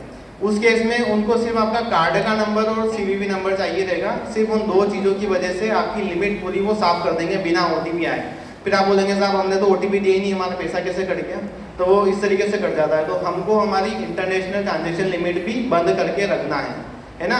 आप लोग अगर इस्तेमाल नहीं करते हैं तो अच्छी चीज़ है, अपने पेरेंट्स जो भी इस्तेमाल करते हैं उनको घर जाकर को आपको ये चीज़ बताना है क्या, कि आपको एक तो लिमिट सेट करके रखना है, इंटरनेशनल ट्रांजैक्शन है वो बंद करके रखना है। बंद ही करके रखिए बिल्कुल। अगर 100 दिन में एक दिन आवश्यकता पड़ती है तो 5 मिनट लगते हैं मोबाइल से चालू करने में। आपने मोबाइल उसी समय उठाया, इनेबल किया, वो ट्रांजैक्शन लिमिट आ जाएगी, आपने ट्रांजैक्शन किया, देन उसको आप वापस से बंद कर दीजिए। ठीक है। अगली चीज़ हमने मैं फ्लो में, क्योंकि समय कम है इसलिए बहुत सारी चीज़ें एक साथ मैं आपको बता रहा हूँ, लेकिन आप चाहे तो नोट कर लें या फिर आप इन चीज़ों का ध्यान रखें। अगली चीज़ पे मैं आ रहा हूँ, लॉटरी फ्रॉड। सभी के पास में लॉटरी के मैसेज बहुत से लोगों के पास में आए होंगे, आए हैं किसी के पास में कि मैं KBC से राणा प्रताप बोल रहा हूँ। आपने वही आता है ना राणा प्रताप वाला, कि KBC से राणा प्रताप बोल रहा हूँ और आपकी 25 लाख की लॉटरी लगी है। अगर आप आपकी लॉटरी का अमाउंट पाना चाहते हैं तो आप ये नंबर दे रखा है, और ये नंबर वो क्या बोलता है वो, कि इस नंबर पे फ़ोन नहीं लगेगा, आपको सिर्फ WhatsApp कॉल करना है। क्यों बोलता है ऐसा, किसी को आइडिया है? वो इसलिए ऐसा बोलता है क्योंकि अगर उसने नॉर्मल कॉल किया, आप फ्रॉड के शिकार हो गए, आप पुलिस के पास जाएंगे तो पुलिस झट से पकड़ लेगी उसको। कैसे? उसकी कॉल डिटेल निकाल करके, बहुत सारे तरीके हैं। लेकिन WhatsApp कॉल इतने आसानी से ट्रेस नहीं होते हैं। क्यों? क्योंकि WhatsApp में एंड टू एंड इंक्रिप्शन लगा रहता है। इसका मतलब ये होता है कि हमारे और आपके बीच की जो चैट है या जो भी चीज़ है वो सिर्फ आपके हमारे बीच में है, उसको WhatsApp भी सेव नहीं करता है। फेसबुक इंस्टाग्राम के केस में क्या होता है, फेसबुक इंस्टाग्राम चैट हो गई, प्रोफाइल की डिटेल हो गई, वो सेव करके रखता है। इसीलिए WhatsApp का साइज बहुत छोटा है। आप डाउनलोड करोगे तो 40 MB में WhatsApp डाउनलोड हो जाता है, वहीं फेसबुक डाउनलोड करोगे तो 200-300 MB या इतना डाटा वो कंज्यूम करेगा। इसी वजह से, क्योंकि वो डाटा स्टोर करके नहीं रखता है, इसीलिए वो आपको बोलेगा कि आप एक काम करो, मुझे WhatsApp कॉल करो। आपने WhatsApp कॉल किया, आपने यहाँ से कॉल किया, वो चाहे कहीं से बोल रहा हो, बोलेगा मैं दिल्ली से बोल रहा हूँ, मुंबई से बोल रहा हूँ, उसकी लोकेशन कभी ट्रेस नहीं कर सकते आप लोग। ठीक है। अब दूसरी चीज़ आती है कि आपके दिमाग में तो क्या आ गया कि भैया मैंने तो 25 लाख ही दिख रहे हैं उसको, है ना। वो ये भूल जाएगा कि मैंने लॉटरी तो भरी नहीं, लगी कहाँ से। ठीक है, लॉटरी तो भरी नहीं, लगेगी कहाँ से। लेकिन वो लोग बोलेंगे कि आपका नंबर इतने नंबरों में आया है और आपके इस नंबर पे लॉटरी लगी है। और लोग क्या करते हैं कि उसमें फंस जाएंगे, वो उनसे बात करेंगे। फिर वो बोलेगा कि यार 25 लाख तो आपको मिल जाएंगे, लेकिन इसके लिए आपको एक रजिस्ट्रेशन फॉर्म फिल करना पड़ेगा, ज़्यादा का नहीं है, खाली 5,000 रुपये का है। आपने 5,000 रुपये का रजिस्ट्रेशन फॉर्म फिल कर दिया। फिर वो कुछ बोलेगा कि आपका जो पेमेंट जिस अकाउंट में आना है उसमें इतनी लिमिट नहीं है कि आपके अकाउंट में इतना पैसा आ पाए। सुनना ध्यान से, क्या बोल रहा है कि इतना पैसा, कोई अकाउंट ऐसा नहीं होता है कि उसमें कोई लिमिट होगी इससे ज़्यादा पैसा नहीं आएगा, है ना। लेकिन उसको 25 लाख दिख रहे हैं, वो बोलेगा कि ठीक है आप मेरा दूसरा अकाउंट खोल दो। उसने फिर कुछ ऐसा पैसा दे दिया। मेरे पास अभी एक ऐसा केस है जिसमें एक गाँव का एक था, उसने लॉटरी पाने के लिए 25 लाख की लॉटरी के लिए वो 6 लाख रुपए दे चुका है, जिसमें उसने क्या किया, उससे खुद के तो 60,000 रुपये थे, है ना। उसने क्या किया, खुद के पैसे दिए, उससे उसके भाई को बुलाया, मेरे को 25 लाख की लॉटरी लग रही है, 50,000 तू दे दे, अभी तेरे को 60,000 दे दूंगा। ऐसे करके उसने जानने वालों से 2-3 लाख डलवा दिए, अपनी बीवी के सारे गहने बेच दिए कि आप उनको 25 लाख में फिर बनवा लेंगे। ऐसे करके उसने इतना उधार कर दिया और 6 लाख रुपये उसको दे दिए, है ना। तो हमको कभी भी ऐसे फ्री में मिलने वाले पैसे के लिए नहीं जाना है।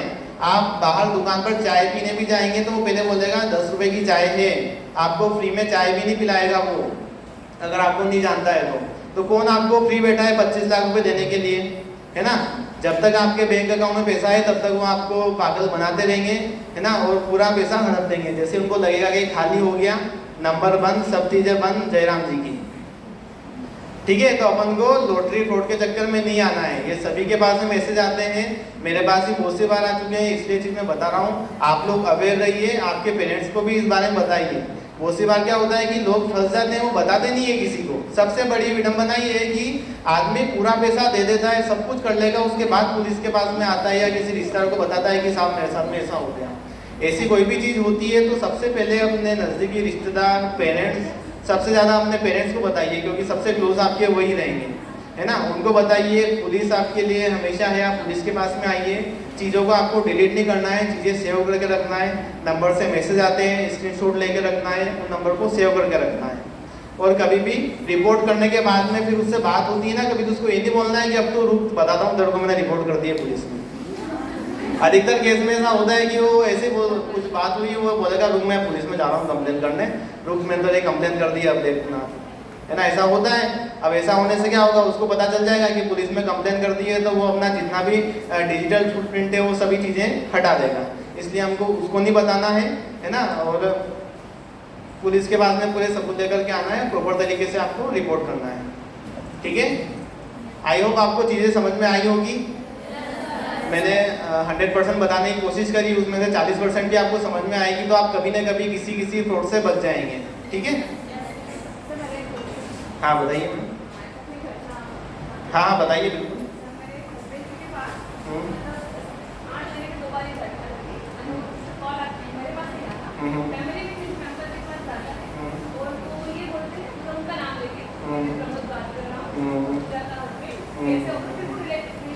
वैसे ही बात करना है, बिल्कुल, और पैसे में डालना है।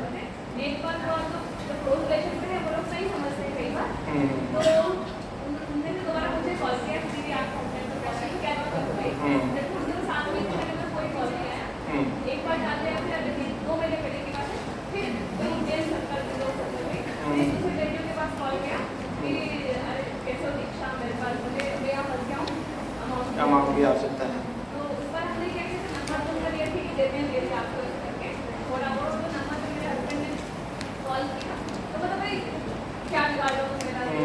अगर उनको जब ये लग जाता है कि हाँ इनको पता चल गया है, तो फिर वो गाली गलौज पर इस तरीके से उतर आते हैं।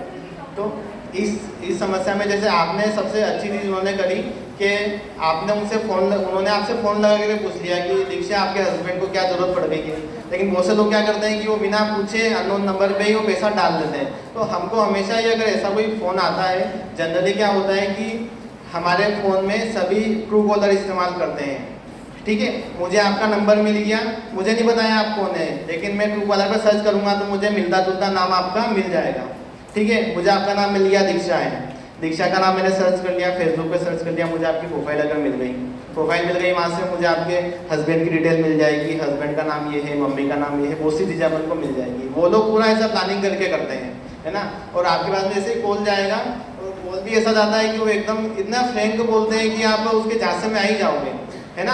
और चाहे वो नाम बताए नहीं बताए, अगर उसने बोल दिया कि मैं तुम्हारे वो चाची का बेटा है या वो आपका जीजा बोल रहा हूँ, ऐसा बोल रहा हूँ, तो इसमें भी कुछ एक रिस्पेक्टेड वो रहते हैं रिलेशन, जिसमें लोग ज़्यादा क्वेश्चन नहीं करते हैं। तो उसने जैसे ही नाम अगर सामने वाले ने बोल दिया कि अच्छा वो जीजा जी बोल रहे हो क्या, तो वो सामने वाला हाँ हाँ मैं ये बोल रहा हूँ, और बस इतना बोला। उसके बाद में वो उसको, और वो लोग इतने वेल प्रिपेयर्ड होते हैं, अगर आप उनकी एजुकेशन पे जाओगे तो वो 8वीं 10वीं पढ़े हुए होंगे, लेकिन वो इतने प्रिपेयर, उनका काम नहीं यही है। जो बिहार जामताड़ा से यहाँ से घटनाएं होती है, वो लोग शुरू से ही यही चीज़ें सीख रहे हैं, है ना। तो वो इतने प्रिपेयर होते हैं कि वो आपको इस तरीके से फंसा लेंगे। तो ऐसी कंडीशन में अगर आपके पास में कोई कॉल आता है, तो आपको सबसे पहले जो संबंधित का जिसका नाम ले रहा है, आपको खुद से कोई नाम नहीं बताना है उनको। पहली बात तो ये कि आप ये बोल रहे हैं क्या। दूसरी चीज़, अगर वो किसी का नाम लेके बोलता है, तो आप उस व्यक्ति को अगर जानते होंगे तो आप उसको पहले फ़ोन लगाइए, उनसे पूछिए कि आपको पैसे की आवश्यकता है क्या सच में, है ना। अगर नहीं है तो वहाँ पे आप उनको आगे बात ही नहीं करना है, क्योंकि जैसे उसको मालूम पड़ेगा वो तो फिर गाली गलौज पे उतर आएगा। सेम केस क्या होता है कि वो लोग, जैसे आपकी केस में आपने बताया कि मैं कहीं फंस गया हूँ, मुझे इतने पैसे चाहिए। बहुत से केस में लोग क्या बोलते हैं कि मैं आपका फलाना फलाना ये बोल रहा हूँ, सामने वाले जैसे हाँ हाँ किया, वो बोलेगा कि आप मुझे, आपकी दीदी को या आपको किसी को मुझे पैसे भेजना थे, मुझे आपको पैसे भेजना थे, किसी कारण से आपके पैसे नहीं जा रहे हैं, तो मैं ऐसा करता हूँ, मैं आपके अकाउंट में डाल देता हूँ, आप निकाल करके उनको दे देना। आदमी क्या सोचेगा कि पैसा तो आ रहा है, जा तो रही नहीं है, बोले वाह ठीक है आप डाल दो। तो वो डालने के लिए बोलेगा कि एक काम करो, मैं आपको वही QR कोड भेज रहा हूँ, आप उसको स्कैन करो, आपके खाते में पैसा आ जाएगा, आप उनको दे देना। बस उसने QR कोड भेजा, आपने स्कैन किया, क्या खत्म, आपका पैसा डेबिट हो गया। तो आपको ये अवेयरनेस रखना है कि अगर ऐसे कोई नाम लेकर के बोलता है, तो आपको पहले डबल वेरीफाइड उसको करना है, हमेशा किसी अननोन नंबर पे पैसा नहीं डालना है। एक और चीज़ मुझे याद अभी मैं बता देता हूँ आपको, जो हमारे सबकी लाइफ से रिलेटेड है। हम सभी लोग कहीं ना कहीं PhonePe, Paytm, Google, credit card, bank account सभी चीज़ें इस्तेमाल करते हैं। बहुत सी बार इनमें क्या होता है कि कोई टेक्निकल इश्यूज आते हैं, है ना। आजकल हर चीज़ ऑनलाइन हो गई है, आपको पिज़्ज़ा बुलाना है तो भी आपको ऑनलाइन बुलाना है, आपको कोई शॉपिंग करना है तो भी आपको ऑनलाइन शॉपिंग करना है। तो कभी कभी इन चीज़ों में कुछ टेक्निकल एरर्स आती रहती है, जीना ही नहीं आती है, सभी के साथ में आती है। लेकिन उस केस में क्या होगा कि आपने किसी को पेटीएम किया, आपका पैसा अटक गया, ठीक है, आप घबरा जाएंगे क्या मैंने पैसा पेमेंट किया, पेंडिंग दिखा रहा है या पैसा अटक गया। क्या करेंगे, सबसे पहले बताओ, अगर ऐसा कुछ होगा तो क्या करोगे। आपकी सिम बंद हो गई, पैसा अटक गया, अकाउंट नहीं खुल रहा है, क्या करोगे, बैंक को बताएंगे। उसके लिए क्या करते हैं, हम कस्टमर केयर का नंबर सर्च करते हैं। सबसे कॉमन हो गया, हर चीज़ की अपनी हेल्पलाइन होती है, सबसे पहले वो कस्टमर केयर के पास में जाता है। लेकिन कस्टमर केयर का नंबर निकालने के लिए वो क्या करता है, सीधा फोन खोला, गूगल खोला, Paytm customer care number search किया। उसने पेटीएम की वेबसाइट पे जाने की जरूरत नहीं समझी कि मैं पेटीएम की या SBI की वेबसाइट पे जाऊं। उसने क्या किया, सीधे गूगल खोला, गूगल पे SBI कस्टमर केयर नंबर डाला। जैसे ही वो डालेगा, सबसे ऊपर 2 नंबर रिफ्लेक्ट होंगे, चाहे तो अभी सब करके देखना, 2-3 नंबर उस पर रिफ्लेक्ट होंगे, है ना। आपको मिल गया कस्टमर केयर नंबर, आपने सीधे उस पर फ़ोन लगाया। आप जैसे उसको बोलेंगे SBI कस्टमर केयर से, वो बोलेगा हाँ। आप बोलेंगे मैं पेटीएम के लिए लगा रहा था, बोलेगा हाँ, है ना। आप चाहे किसी का भी कस्टमर केयर सर्च कर रहे हो, वो बोलेगा आपको हाँ कि मैं यहीं से बोल रहा हूँ। थोड़ी देर बाद आपके पास हमारे दूसरे नंबर से फ़ोन आएगा, आप उनको अपनी डिटेल बताना। अब आपको कहे थे कि हाँ मेरे को ये प्रॉब्लम हो रही है, मेरा पैसा अटक गया, ये सब चीज़ें आपके दिमाग में चल रही है। सामने से फ़ोन आएगा आपके पास में कि आपके साथ में क्या समस्या हो गई है, आप उसको समस्या बताएंगे। बोले ठीक है, सोल्व हो जाएगी, आप ये 2-3 चीज़ें आएंगी, आप बताइए, आपका बैंक अकाउंट नंबर बताइए, आपके फ़ोन पर OTP आ रहा है, OTP बताइए। ये सब चीज़ें आप बता देंगे और आपका अकाउंट से पैसा साफ हो जाएगा। क्यों? क्योंकि आपने डायरेक्शन ही गलत चुना कस्टमर केयर का नंबर ढूंढने के लिए। आपने कॉल तो मिलाया था पेटीएम को, लेकिन कॉल मिल गया जामताड़ा में, ठीक है। क्योंकि क्या होता है कि गूगल किसी चीज़ के लिए अथेंटिकेट नहीं है कि आपको हर जगह का राइट सॉल्यूशन निकाल के देगा। वो तो एक सर्च इंजन है ना। आज किसी SBI ने अपने लाख रुपए दे करके अपना कस्टमर केयर नंबर उस पर डिस्प्ले कर रखा है, लेकिन मैं चाह रहा हूँ कि मेरे को इसके ऊपर अपना नंबर डिस्प्ले करना है। मैंने 2 लाख रुपए दे दिए गूगल को, मेरा नंबर उसके ऊपर आने लग जाएगा। तो फ्रॉडस्टर के पास में इतना पैसा आता है कि वो अपना पैसे से जो कस्टमर केयर नंबर है वो सबसे ऊपर डिस्प्ले करते हैं, और अपन भी क्या करते हैं कि जो सबसे ऊपर दिख रहा है अपन उसी पे कॉल मिलाते हैं। अधिकतर केस में ऐसा ही होता है। अगर कोई समझदार है तो वो नहीं फंसेगा, लेकिन अधिकतर केस में सबसे ऊपर नंबर दिखने वाले पर अपन कॉल मिलाएंगे, ठीक है। तो अपन को क्या करना है कि अगर किसी का कस्टमर केयर नंबर अपन को वाकई में ज़रूरत है, आप उस चीज़ की वेबसाइट पे जाइए। हमेशा आप अगर SBI की वेबसाइट को खोलेंगे, वेबसाइट खोलने के बाद में उसमें कॉन्टेक्ट अस का हर वेबसाइट में ऑप्शन आता है, आप उसमें जाएंगे, उसमें अगर अपना नंबर खोजेंगे तो हमेशा आपको सही सही का नंबर मिलेगा हर चीज़ में, चाहे अमेजन हो, फ्लिपकार्ट हो, बैंक हो, वॉलेट हो, हर चीज़ का नंबर ढूंढने के लिए आपको उसकी रियल वेबसाइट पर जाना है। अब वेबसाइट रियल है कि नहीं है कैसे पता करेंगे आप? दो चीज़ें होती है, मैं आपको बताऊं। एक वेबसाइट है www.sbibank.com या sbi.co.in। एक वेबसाइट है www.sbi.bank.com। अब क्या अंदर आ गया बीच में? सिर्फ एक डॉट का अंदर आ गया है ना। सिर्फ एक एक सिंबल से डोमेन बदल जाते हैं, डोमेन दूसरा अपन खरीद सकते हैं। अपन को लगेगा कि सही वेबसाइट है, अपन सही जगह चले गए।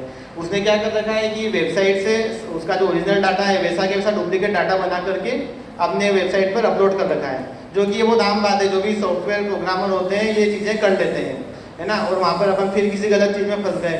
तो अपन को क्या ध्यान रखना है, अगर कोई G9 वेबसाइट होगी, वेबसाइट के ऊपर जहाँ पर उसका एड्रेस डलता है ना www, उससे पहले HTTPS ऐसा लिखा हुआ आता है। कोई भी आप सही साइट खोलोगे तो उसमें आपको दिखेगा, है ना। तो वो इस चीज़ का प्रूफ है कि आप जिस वेबसाइट पे गए हैं वो सही है। अगर वो नहीं आ रहा है या वहाँ पर ऐसा क्रॉस करके निशान आ रहा है, रेड लाइन से क्रॉस आ रहा है, तो आपको वो वेबसाइट नहीं खोलना है। वो वेबसाइट हो सकता है कि किसी हैकर ने बना रखी हो या किसी फ्रॉडस्टर ने आईडी बना रखी हो, ठीक है। तो आपको वेबसाइट भी चेक करना है कि आप सही वेबसाइट पे जा रहे हैं या नहीं जा रहे हैं, ठीक है। क्योंकि ये सारी चीज़ें साइबर वर्ल्ड में क्या है कि जब तक आप जागरूकता ही सबसे ज़्यादा बचाओगे, एक बार आप फ्रॉड के अगर शिकार हो गए तो बहुत मुश्किल है आपका पैसा आ जाए, आपकी कोई भी इज्जत आ जाए, है ना। इसलिए अपन को सबसे पहले अवेयर रहना है चीज़ों के बारे में। शिकार होना ही नहीं है, और अगर गलती से हो भी गए तो चीज़ें डिलीट नहीं करना है, और सबसे पहले पुलिस के पास में आना है, ठीक है। समझ में आया कुछ? कैसा लगा आपको? और कोई किसी के बारे में कोई सवाल हो, कोई पूछना हो, क्वेश्चन आंसर? ठीक है, thank you very much.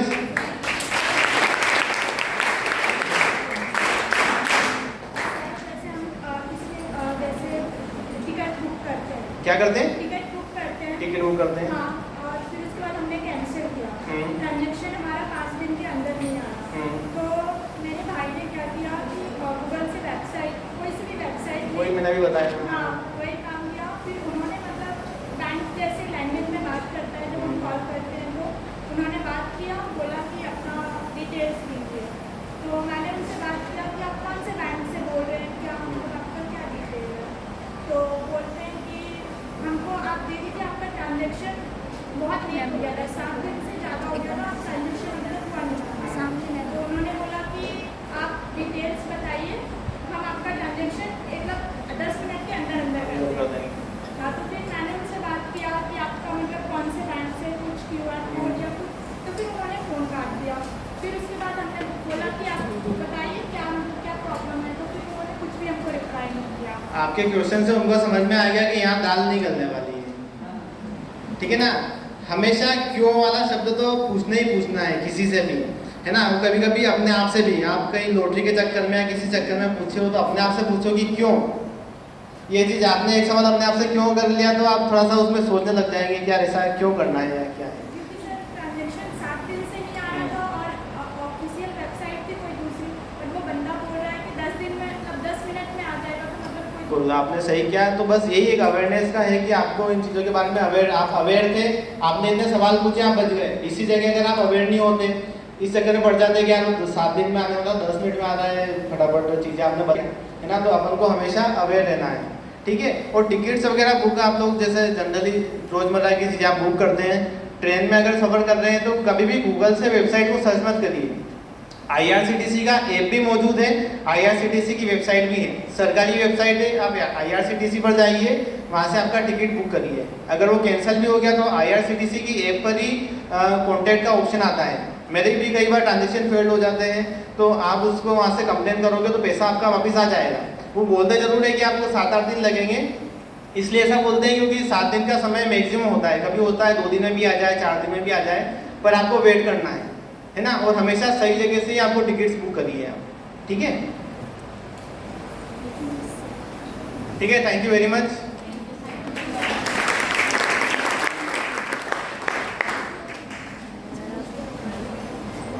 Wait for 5 more minutes, ज़्यादा टाइम नहीं लेंगे आपका।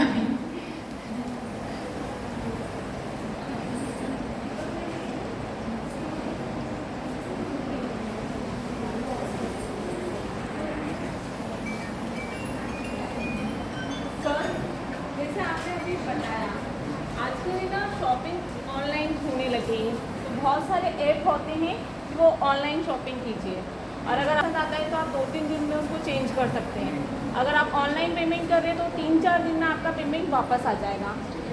मान लीजिए मैंने मीशो को ज्वाइन करा और वहाँ से मैंने कोई चीज़ खरीदी, और जो चीज़ मैंने मंगाई वो मुझे पसंद नहीं आई है, देने वाला उनकी ही कंपनी से आया है, और जब मैंने वो खोल के देखा, मतलब उस टाइम नहीं खोलने देते वो, आप खोल के, क्योंकि जो देने आता है वो भी यही कहता है कि आप कंपनी वालों से फ़ोन पे ही करना। मान लीजिए मैं पहली बार कर रही हूँ, मुझे उसके बारे में कुछ नहीं पता है, खाली उसमें कैंसिल का ऑर्डर रहता है, लिखा हुआ रहता है, उसको कैंसिल कर सकते हैं, ये रहता है। अब मुझे ऑर्डर पसंद नहीं आया, मैंने उसी ऐप पे जाके उस ऑर्डर को कैंसिल कर दिया। उसमें लिखा, मतलब 1-2 दिन बाद वापस से एक व्यक्ति आता है और मुझसे ऑर्डर ले जाता है, पर अब मैं कंपनी से चाहती हूँ कि जो मैंने पैसा भरा है वो पैसा मुझे नहीं मिल रहा है, तो मुझे क्या करना चाहिए?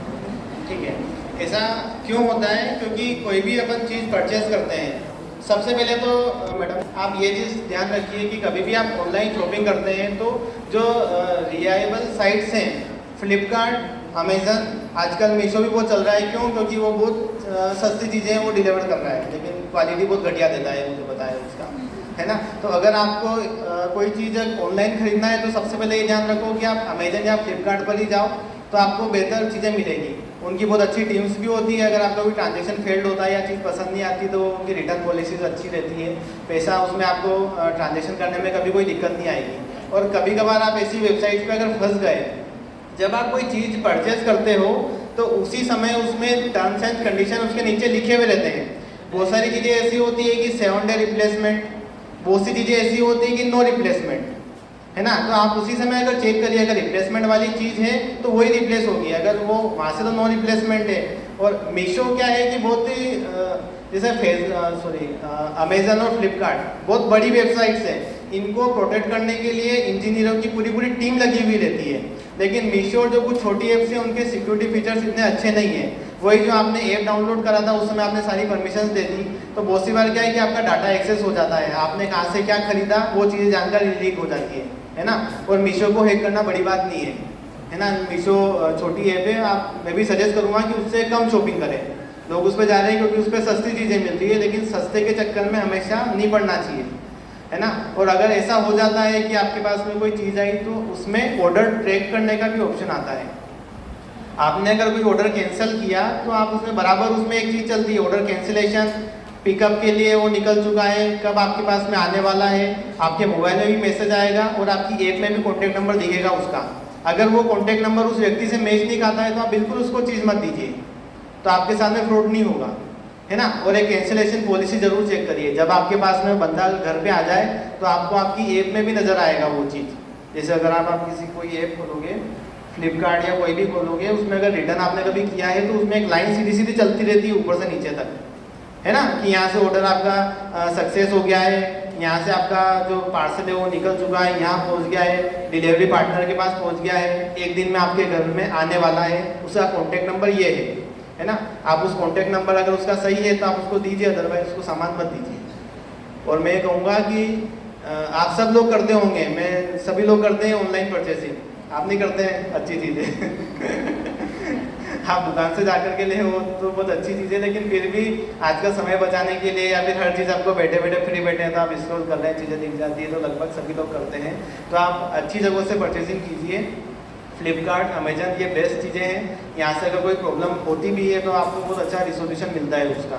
और आप छोटी मोटी ऐप पे गए या आपने कहीं वही फेसबुक या इंस्टाग्राम पे कोई ऐड देख लिया, उस वेबसाइट पे चले गए, तो वो फिर आपका आगे कुछ भी हो सकता है, चीटिंग भी हो सकती है, हो सकता है सही चीज़ भी डिलीवर कर रहा हो कोई, लेकिन उसमें संभावनाएँ ज़्यादा है आपके साथ में फ्रॉड होने की, है ना। इसलिए आप अच्छे प्लेटफॉर्म यूज़ करिए तो आप सेफ रहेंगे। ठीक है।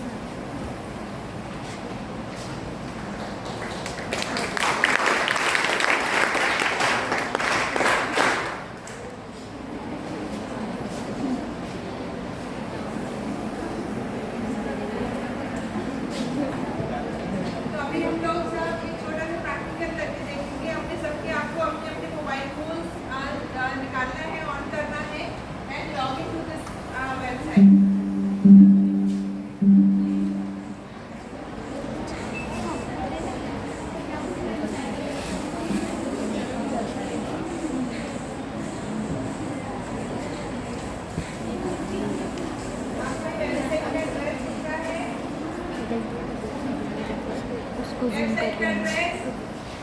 आप लॉगिन कर पा रहे गूगल पे सर्च कीजिए। वो लाइट्स बनाऊंगी तो दिखेगा। साइबर स्मार्ट, आप गूगल खोलो सब लोग, cyber smart, CYBER, smart, smart की स्पेलिंग सबको पता होगी। Cyber smart dot WNS cares foundation .org। ठीक है, आप गूगल पे सर्च करेंगे तो आ जाएगा। सब लोगों को ऑन करनी है ये वेबसाइट, ओपन करना आपके मोबाइल में। .org। Done everyone, चला चलो स्टार्ट।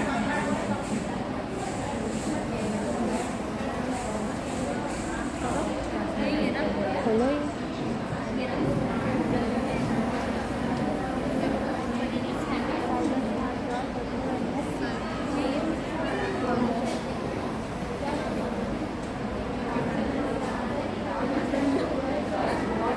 ठीक है, आपकी गाइड करने के लिए मैं यहाँ लैपटॉप पर करूँगी, स्क्रीन पर करूँगी और आपको अपने फोन पे करना है। डन?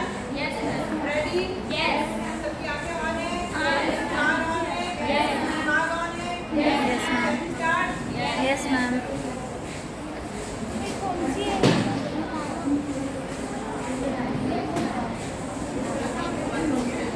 अरे साइड में कभी स्पेस नहीं देते हैं बीच में।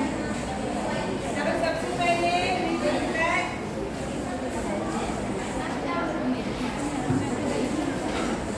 हमारा फ़ोन ही बंद हो गया।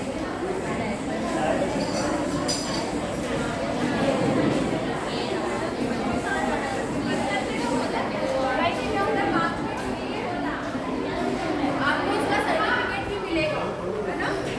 आप जो अभी यूज करेंगे उसका आपको सर्टिफिकेट भी मिलेगा। इसमें 5 मिनट होंगे सभी।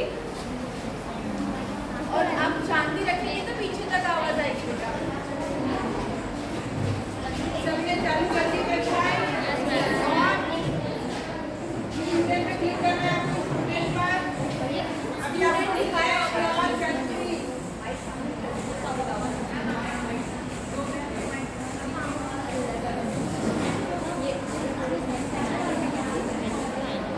Select your country first. Select your country at the right side पे आपको दिख रहा होगा। कौन सी कंट्री में रहते हैं आप? इंडिया। इंडिया? Yes ma'am. लगता तो नहीं है? Hello hello hello.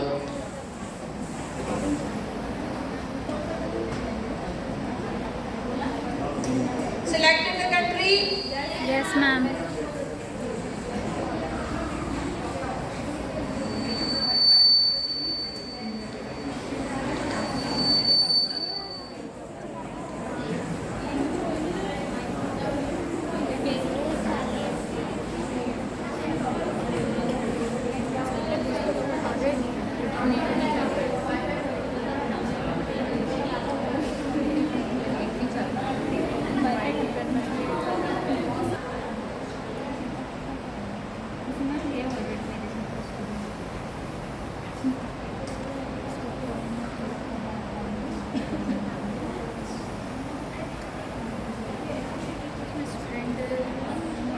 Selected the country. Now need to select the language. Choose your language. English, Hindi, Marathi, हम कोई सी भी चूज कर सकते हैं। ठीक है, अभी हम कौन सी लैंग्वेज यूज करेंगे? इंग्लिश। हिंदी। ठीक है, क्लिक ऑन नेक्स्ट। आप लोगों का हो रहा है? Yes ma'am.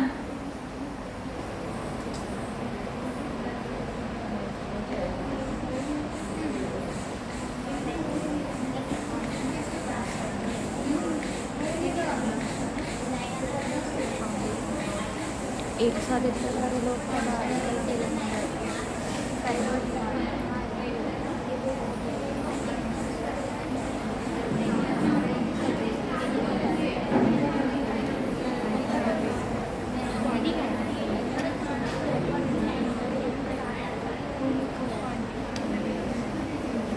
चलिए, आपको अच्छी स्क्रीन दिखाई दे रही है अभी? Yes ma'am. सब पहुंच गए यहाँ पर? अपना नाम, राइट डाउन योर नेम, और whenever someone asks you write your name, तो आपको कैसे लिखना है अपना नाम? हमेशा राइट और tell your complete name, your name plus your surname, ठीक है? तो अपना नाम हमें किसी का लेते हैं, नाम आपका लेते हैं।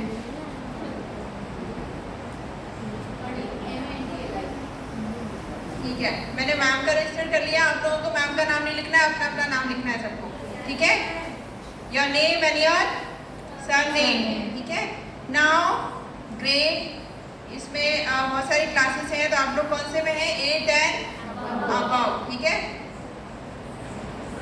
स्टेट, हम कौन सी स्टेट में रहते हैं? राज्य? हरियाणा? एमपी? श्योर? चलिए ठीक है, हमने मध्य प्रदेश सिलेक्ट कर दिया, ठीक है? लास्ट ऑप्शन है select your channel partner name, ठीक है? चैनल पार्टनर में आपको डालना है ह्यूमन केयर। 4 नंबर पे दिखेगा आपको ह्यूमन केयर, ये सिलेक्ट करना इसलिए ज़रूरी है, वरना आपका सर्टिफिकेट जनरेट नहीं हो पाएगा, ठीक है? तो आपको सब उसमें क्या लिखना है? ह्यूमन केयर, ठीक है? क्योंकि ह्यूमन केयर की हेल्प से आपको दिया जाएगा। इसके बाद हमें क्या करना है? नेक्स्ट पर क्लिक करेंगे। चलो, अच्छा, एक और क्वेश्चन पूछना मुझे छोटा सा। अभी हम सर आपको डिटेल में बता रहे थे, तो आप सबने केबीसी की हम बात कर रहे थे, सबने केबीसी खेला है? नहीं खेला है, देखा है? कौन बनेगा करोड़पति की बात कर रहे हैं, ठीक है? आगे हम छोटा सा कौन बनेगा करोड़पति खेलेंगे यहाँ पर, ठीक है? Are you all interested? Yes, जोर से आवाज। चलो, अब हमें क्लिक करना है ऑरेंज वाले बटन पर। इस पर क्लिक करेंगे तो हमें कुछ छोटे छोटे वीडियोस स्टार्ट होंगे, उसको हमें देखना है और उसके बाद हमें कुछ क्वेश्चन आंसर्स देने हैं, ठीक है? राइट, रॉन्ग, ट्रू, फॉल्स, ऐसे करके, ठीक है? तो हम स्टार्ट करें? सबको अपने अपने मोबाइल फोन्स में भी स्टार्ट करना है, ठीक है? चलो, ये जो आपको 5 स्टेप्स में दिख रहा है, that is your journey. 1 2 3 4 5 steps में दिखेगा। इस तरह से जैसे हम वीडियो देखते जाएंगे, क्वेश्चन के आंसर देते जाएंगे, वैसे वैसे हमारी जर्नी कंप्लीट होती जाएगी। जैसे हम यहाँ पर पहुँच जाएंगे, दिस इज आवर जैकपॉट, ठीक है? यहाँ पर हमें पहुँचना है किसी तरह, वो हम अगले 5 से 7 मिनट में पहुँच जाएंगे, बहुत लंबा नहीं है ये, ठीक है? Let's start. चलो, आगे भी क्लिक करो या नेक्स्ट जो भी दिख रहा है आपकी स्क्रीन पर। मैं यहाँ पे चला रही हूँ, आपको अपने फ़ोन में, मैं मैम के लिए चला रही हूँ। हाँ, आप लोगों को अपने फ़ोन पे चलाना है।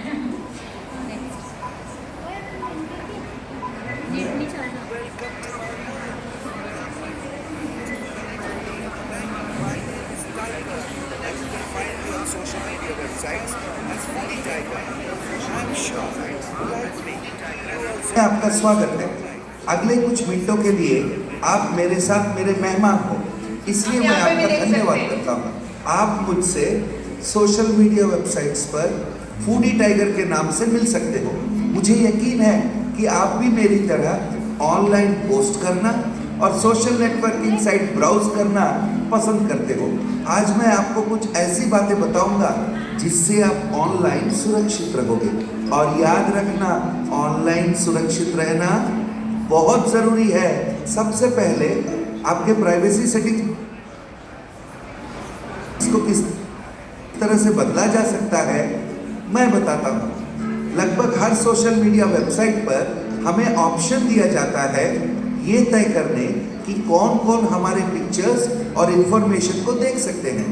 ये ऑप्शन ज़्यादातर आपको प्रोफाइल सेटिंग्स के तहत मिलेंगे या फिर सिक्योरिटी और प्राइवेसी सेटिंग्स के तहत मिलेंगे। सही पन्ने पर पहुंचने पर अपने सेटिंग्स को प्राइवेट या फिर visible only to people in my friend list और कॉन्टैक्ट्स में बदल दीजिए। ऐसा करने से आपकी सारी जानकारी सुरक्षित हो जाएगी।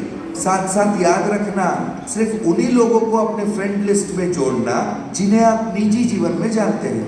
अब मैं आपको एक बहुत जरूरी जानकारी देना चाहता हूँ।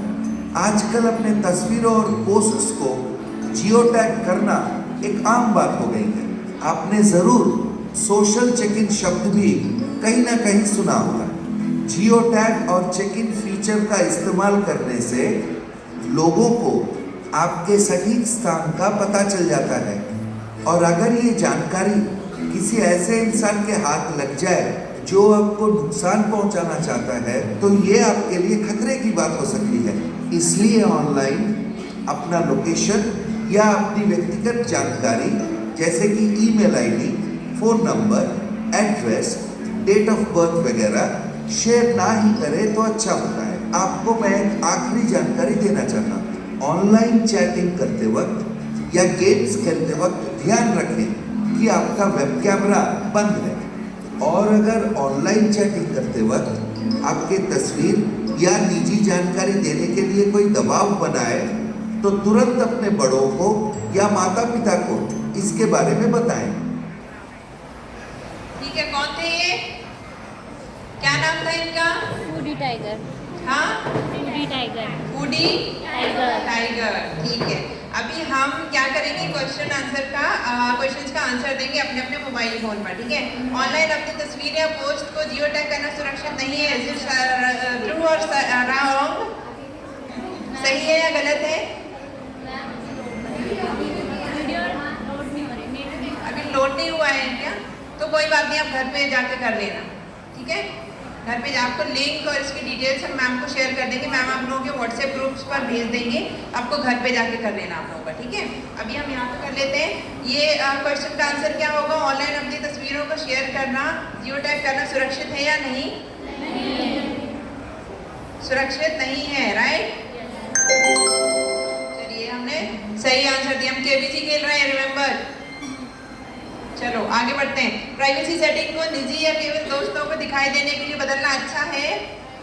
अभी सर ने बताया था ना, क्या करना है, हमें प्राइवेट करके रखना है ना। ये सही है और गलत है?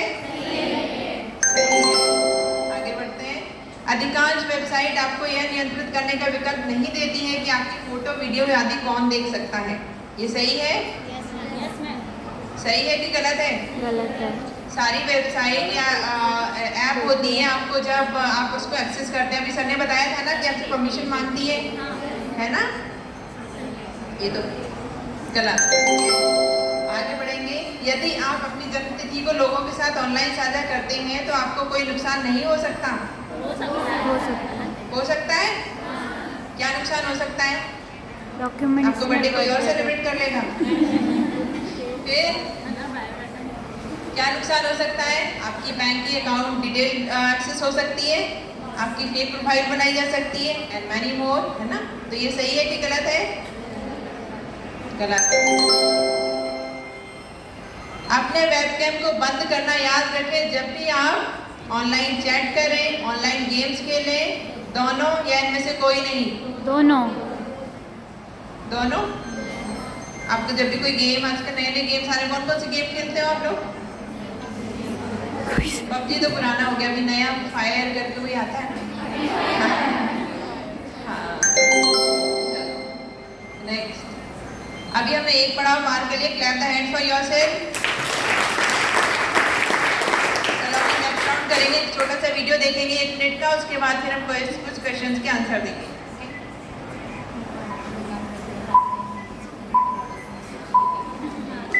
हाय टाइगर, मैं अपनी कक्षा का एक नया चैट ग्रुप बनाने की योजना बना रही हूँ। क्या तुम उसमें शामिल हो जाओगे? अरे वाह, ये तो बहुत बढ़िया बात होगी। लेकिन कक्षा में जो नई लड़की आई है उसे मैं नहीं जोड़ रही हूँ। वास्तव में मैं उसे पसंद नहीं करती। अरे नहीं, ये गलत बात है। क्या तुम्हें पता है, ये भी एक प्रकार की साइबर बुलिंग है। क्या सच में? मैं एक वीडियो दिखाता हूँ जिससे आपको साइबर बुलिंग के बारे में पता चल जाएगा।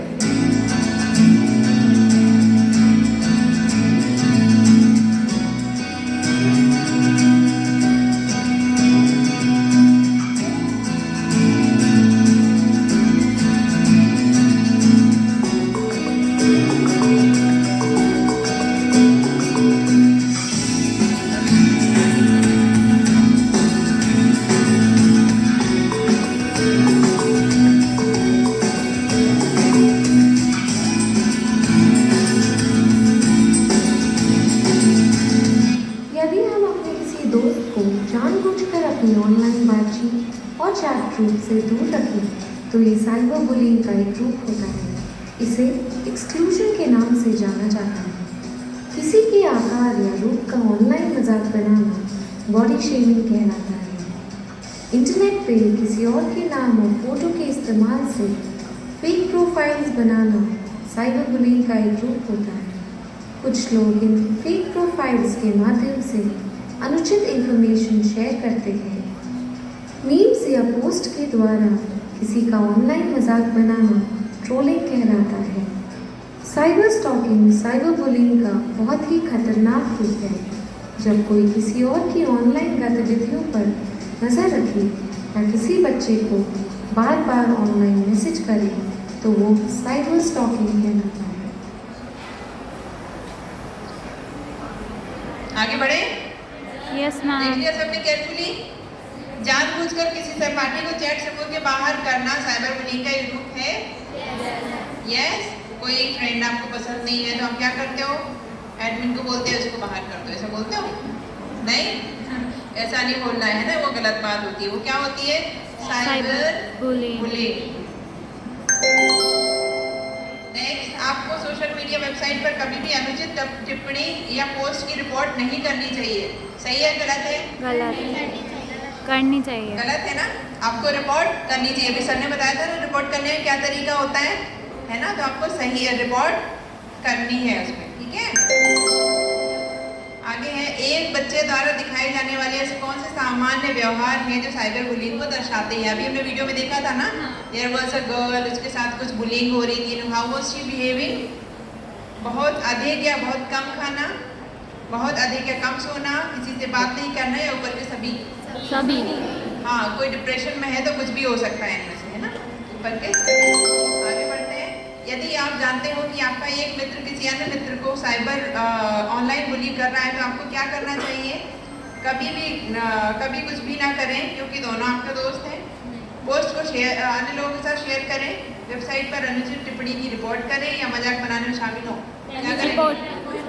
रिपोर्ट करेंगे ना, है ना? गलत करना और देखना और सहना तीनों क्या है?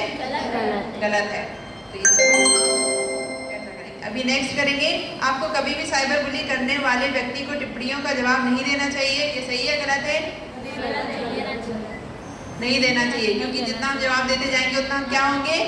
इन्वॉल्व होते जाएंगे, ठीक है? तो हमें इन चीज़ों में इन्वॉल्व नहीं होना है। उसके बाद हम क्या करेंगे? आगे बढ़ेंगे। Next video, shall we start? Ready? पीछे नहीं है कोई भी। रेडी?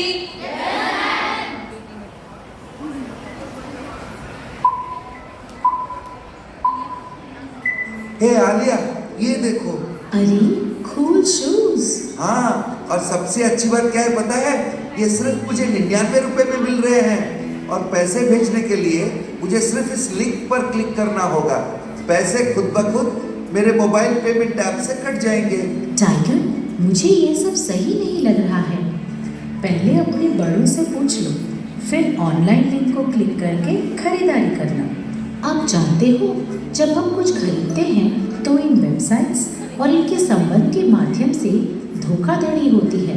उनके माध्यम से व्यापारी महत्वपूर्ण आर्थिक जानकारी का दुरुपयोग कर सकते हैं और आप वह कभी नहीं पा सकते जिसे आपने मंगवाया है। अब हम आपके साथ कुछ सुझाव बांटना चाहते हैं जिससे आपको साइबर स्मार्ट बनने में निश्चित रूप से बहुत मदद मिलेगी। इससे पहले कि आप ऑनलाइन खरीदारी करें, अपने माता पिता या बड़ों से सलाह लें। ऑनलाइन गेम्स खेलते हुए, संगीत सुनते हुए या किसी अन्य मनोरंजन वेबसाइट या मोबाइल ऐप पर पैसे भरने या पैसे निकालने के बटन को दबाने से पहले अपने माता पिता या बड़ों से सलाह लें। एक मजबूत पासवर्ड के साथ अपने मोबाइल और मोबाइल वॉलेट को सुरक्षित रखें। अपने फ़ोन नंबर को अजनबियों के साथ ना बांटें, क्योंकि आपके मोबाइल वॉलेट के नंबर और आपके फ़ोन के नंबर जुड़े हुए हैं। अपने ई-वॉलेट की लिंक जोड़ने की अनुमति के लिए लिंक के बटन को ना दबाएं या किसी अज्ञात नंबर पर SMS ना भेजें। लगता है कि अब आप अपनी प्रश्नोत्तरी देने के लिए तैयार हैं। देखा सबने वीडियो? आगे बढ़े। यदि कोई वेबसाइट हमें अच्छी छूट देती है तो हमें तुरंत ऑनलाइन उत्पादन खरीद लेना चाहिए। योगिता मैम का ही फोन है। नहीं खरीदना चाहिए। क्यों? ऑनलाइन का सेल खत्म हो गई, फिर क्या करोगे? हाँ, तुरंत नहीं खरीदना चाहिए, यू आर राइट। हमें थोड़ा सा उसमें खोजबीन करना चाहिए कि जेन्युइन है कि नहीं है, ठीक है। तो हमें क्या करना है, ये तो गलत है, हमें ऑनलाइन तुरंत नहीं खरीदना चाहिए, ठीक है। इसके बाद नेक्स्ट है, हमें सभी मोबाइल पेमेंट ऐप्स को मजबूत पासवर्ड से सुरक्षित करना चाहिए, सही है। मजबूत पासवर्ड क्या होता है? प्राइवेट होता है, साथ में मजबूत पासवर्ड होता है। ऐसा होता है कि कुछ अल्फाबेट, अपर केस होता है, कुछ लोअर केस होता है, कुछ नंबर होता है, कुछ स्पेशल कैरेक्टर्स होता है। ये सब हम डाल के क्या होता है, एक मजबूत पासवर्ड होता है ताकि कोई गैस ना कर सके, ठीक है। क्योंकि आपने पासवर्ड डाल दिया कि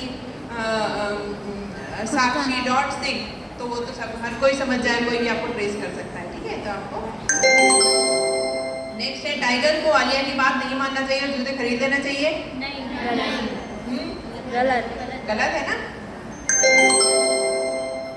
यदि आप अपना फोन नंबर लोगों के साथ शेयर करते हैं तो आपको कोई नुकसान नहीं हो सकता है? हो सकता है। क्या नुकसान हो सकता है? आपके फ्रॉड हो सकता है, बैंकिंग फ्रॉड हो सकता है, नकली फ्रेंड रिक्वेस्ट आ सकती है, नकली मैसेज आ सकते हैं, बहुत कुछ हो सकता है ना। तो ये क्या है? गलत हो सकता है ना।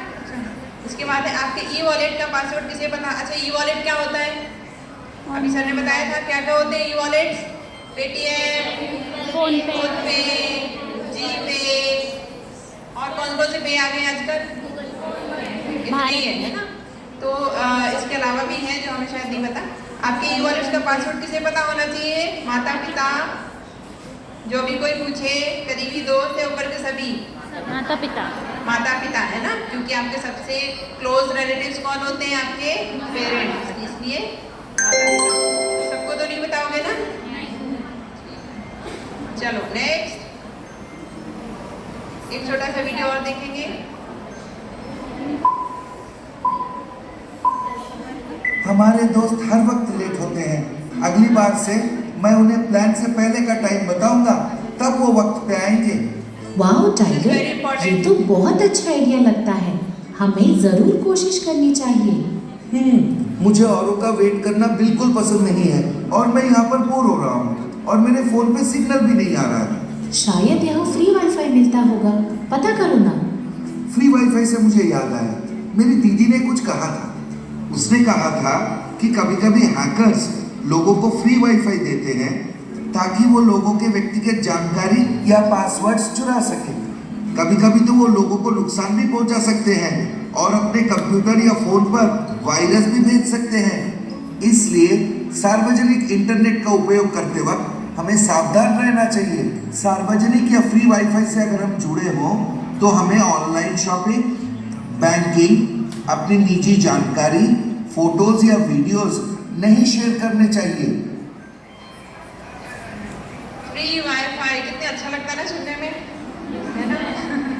इसमें क्या होता है, फ्री वाईफाई क्या होता है? एक नेटवर्क होता है, उससे क्या होता है, हमें इंटरनेट सप्लाई होता है जो हम फ्री में उसको एक्सेस कर सकते हैं ना। कितने वीडियो देख सकते हैं, कितनी फोटोज पोस्ट कर सकते हैं, लाइक कर सकते हैं, कमेंट कर सकते हैं ना। तो इसमें क्या होता है, आपको सार्वजनिक स्थानों पर वाईफाई से कनेक्ट नहीं करना चाहिए। सही है गलत है? सही है, क्योंकि कोई भी फ्री चीज हमेशा फ्री में नहीं मिलती है ना। उसके बदले वी विल हैव टू पे समथिंग। कोई भी जैसे आपको फ्री में कह रहा है कि कौन सा होता है वो, नेटफ्लिक्स का पासवर्ड हो गया है ना, फ्री में मिल गया, तो क्या फ्री में मिल रहा है? उसके बदले में क्या जा रहा है हमारा? डाटा, टाइम, बहुत इंपॉर्टेंट टाइम जो आपको पढ़ाई में देना है, वो आप नेटफ्लिक्स पे नहीं दे सकते, है ना। तो ये है, आपको वाईफाई यूज नहीं करना है। नेक्स्ट, हैकर सार्वजनिक नेटवर्क से जुड़े डिवाइस को नुकसान पहुंचा सकते हैं। हाँ, क्योंकि आपसे इंटरनेट कनेक्ट हो जाएगा, then they can hack your phone. Hack पता है क्या होता है? पता है सबको? सबको पता है पीछे? हैक करना क्या होता है? आपके फ़ोन का डेटा कॉपी करना, या हिंदी में बोले तो चुरा सकते हैं, ठीक है, नुकसान पहुंचा सकते हैं। सही है। आगे, आज जब आप सार्वजनिक वाईफाई से जुड़े होते हैं तो आपको क्या नहीं करना चाहिए? ऑनलाइन खरीदारी नहीं करनी चाहिए, फोटो और वीडियो साझा नहीं करना चाहिए, दोनों नहीं करना चाहिए, इनमें से कोई नहीं करना चाहिए? दोनों ही नहीं करना चाहिए, है ना, बिकॉज इट इज नॉट। जब भी संभव हो हमें फ्री वाईफाई से कनेक्ट हो जाना चाहिए। हाँ, नहीं होना चाहिए ना, हमें सोच समझ कर।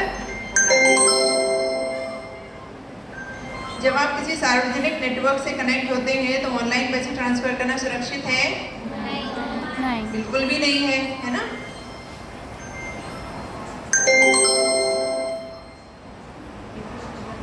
लास्ट, इसके बाद हमें क्या मिलेगा? हम यहाँ पहुँच जाएंगे। कहाँ पे पहुँच जाएंगे? जैकपॉट।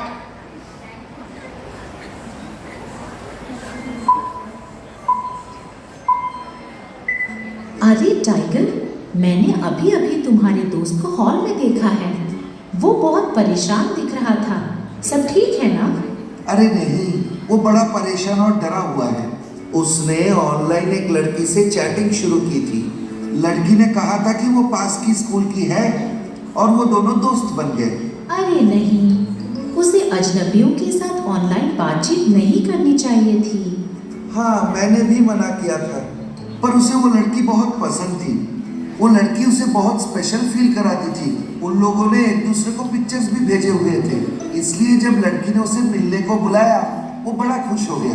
नहीं नहीं, उसे अजनबियों से नहीं मिलना चाहिए।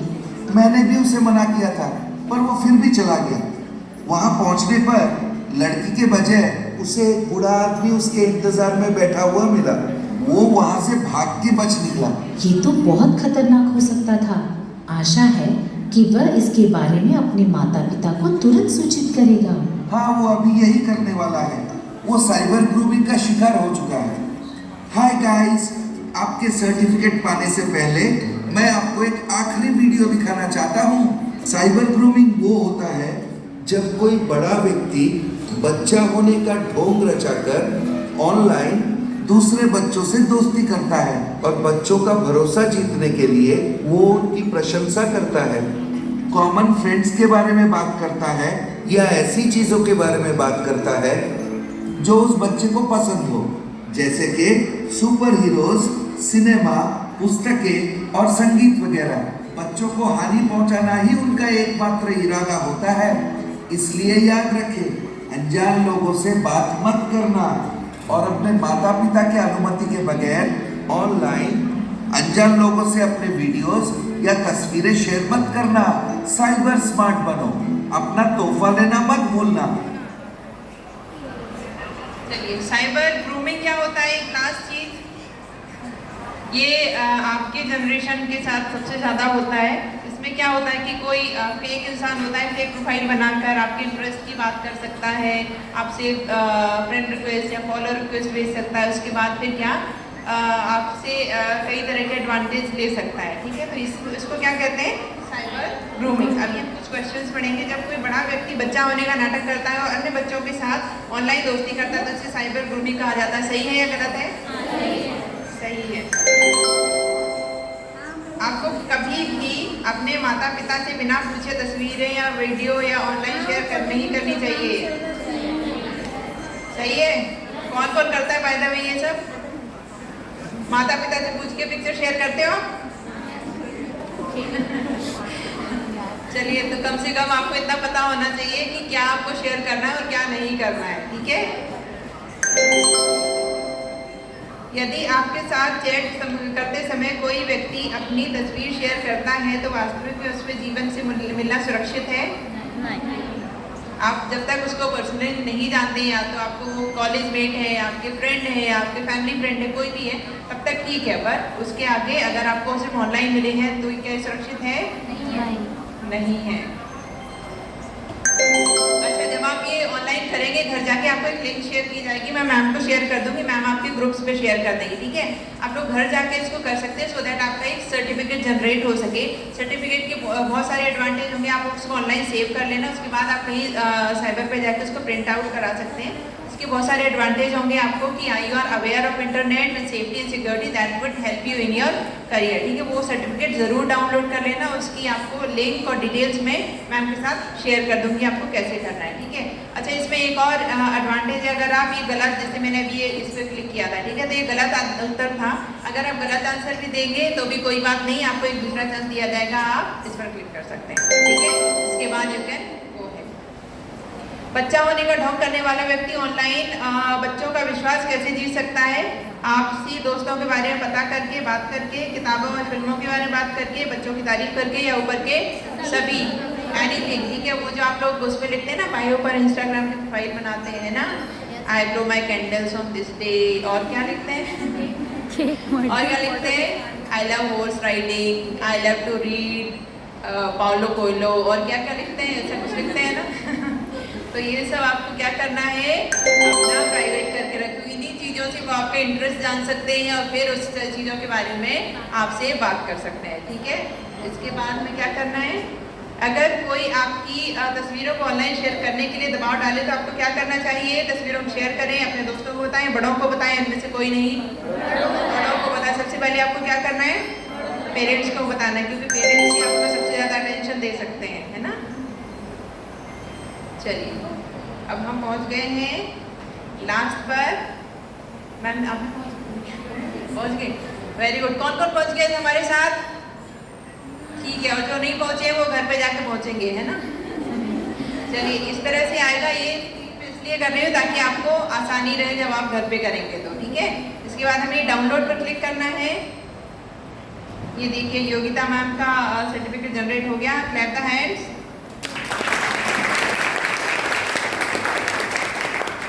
ठीक है, ये इस तरह से आपका सर्टिफिकेट जनरेट होगा। इसको आप यहाँ से सेव कर सकते हैं, उसके बाद आपके फ़ोन में डाउनलोड कर सकते हैं, उसके बाद आप प्रिंट आउट ले सकते हैं उसका, ठीक है। और ये आपको अपने साथ जो आपके क्लासमेट्स हैं, फ्रेंड्स हैं जिन्होंने नहीं किया है, उनको भी आप जाके कन्वे करिएगा कि कैसे करना है, ठीक है। सबके पास सर्टिफिकेट होना बहुत ही आवश्यक है। हम मैम का सर्टिफिकेट सेव कर लेते हैं। चलिए, thank you so much for your time, और हम उम्मीद करते हैं कि आगे से आप लोग थोड़ा सा अवेयर रहेंगे इसको लेकर। अभी ना ओवर टू योगिता मैम।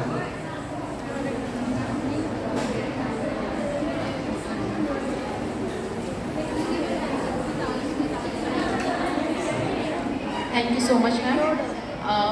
आभार प्रदर्शन एक कार्यक्रम का अंतिम स्वरूप है। मैं बहुत बहुत आभार व्यक्त करती हूँ हमारे अंजू मैडम का, जो यहाँ पर उपस्थित हुई और हमें साइबर क्राइम के प्रति जागरूक किया, और साथ ही पधारे दोनों सर, मैं उनका भी बहुत बहुत अभिवादन करती हूँ, आभार व्यक्त करती हूँ। ह्यूमन केयर से मैं एकता मैडम का बहुत बहुत आभार व्यक्त करती हूँ कि उन्होंने ये खुद वो मेरे पास आई और उन्होंने कहा कि हम इस तरह की एक्टिविटी करना चाहते हैं, तो मैं बहुत बहुत आभारी हूँ मैडम की। और साथ ही हमारे बीच उपस्थित सभी प्राध्यापक, professor Vinita Verma madam, doctor Pooja Jaiswal madam, Pratibha madam, सभी का बहुत बहुत धन्यवाद। उपस्थित सभी बच्चे, इनका बहुत सहयोग रहा, जो बहुत शांति से यहाँ बैठे, उन्होंने सुना, जागरूक हुए, और सर्टिफिकेट भी मुझे लगता है सभी को मिल गया होगा।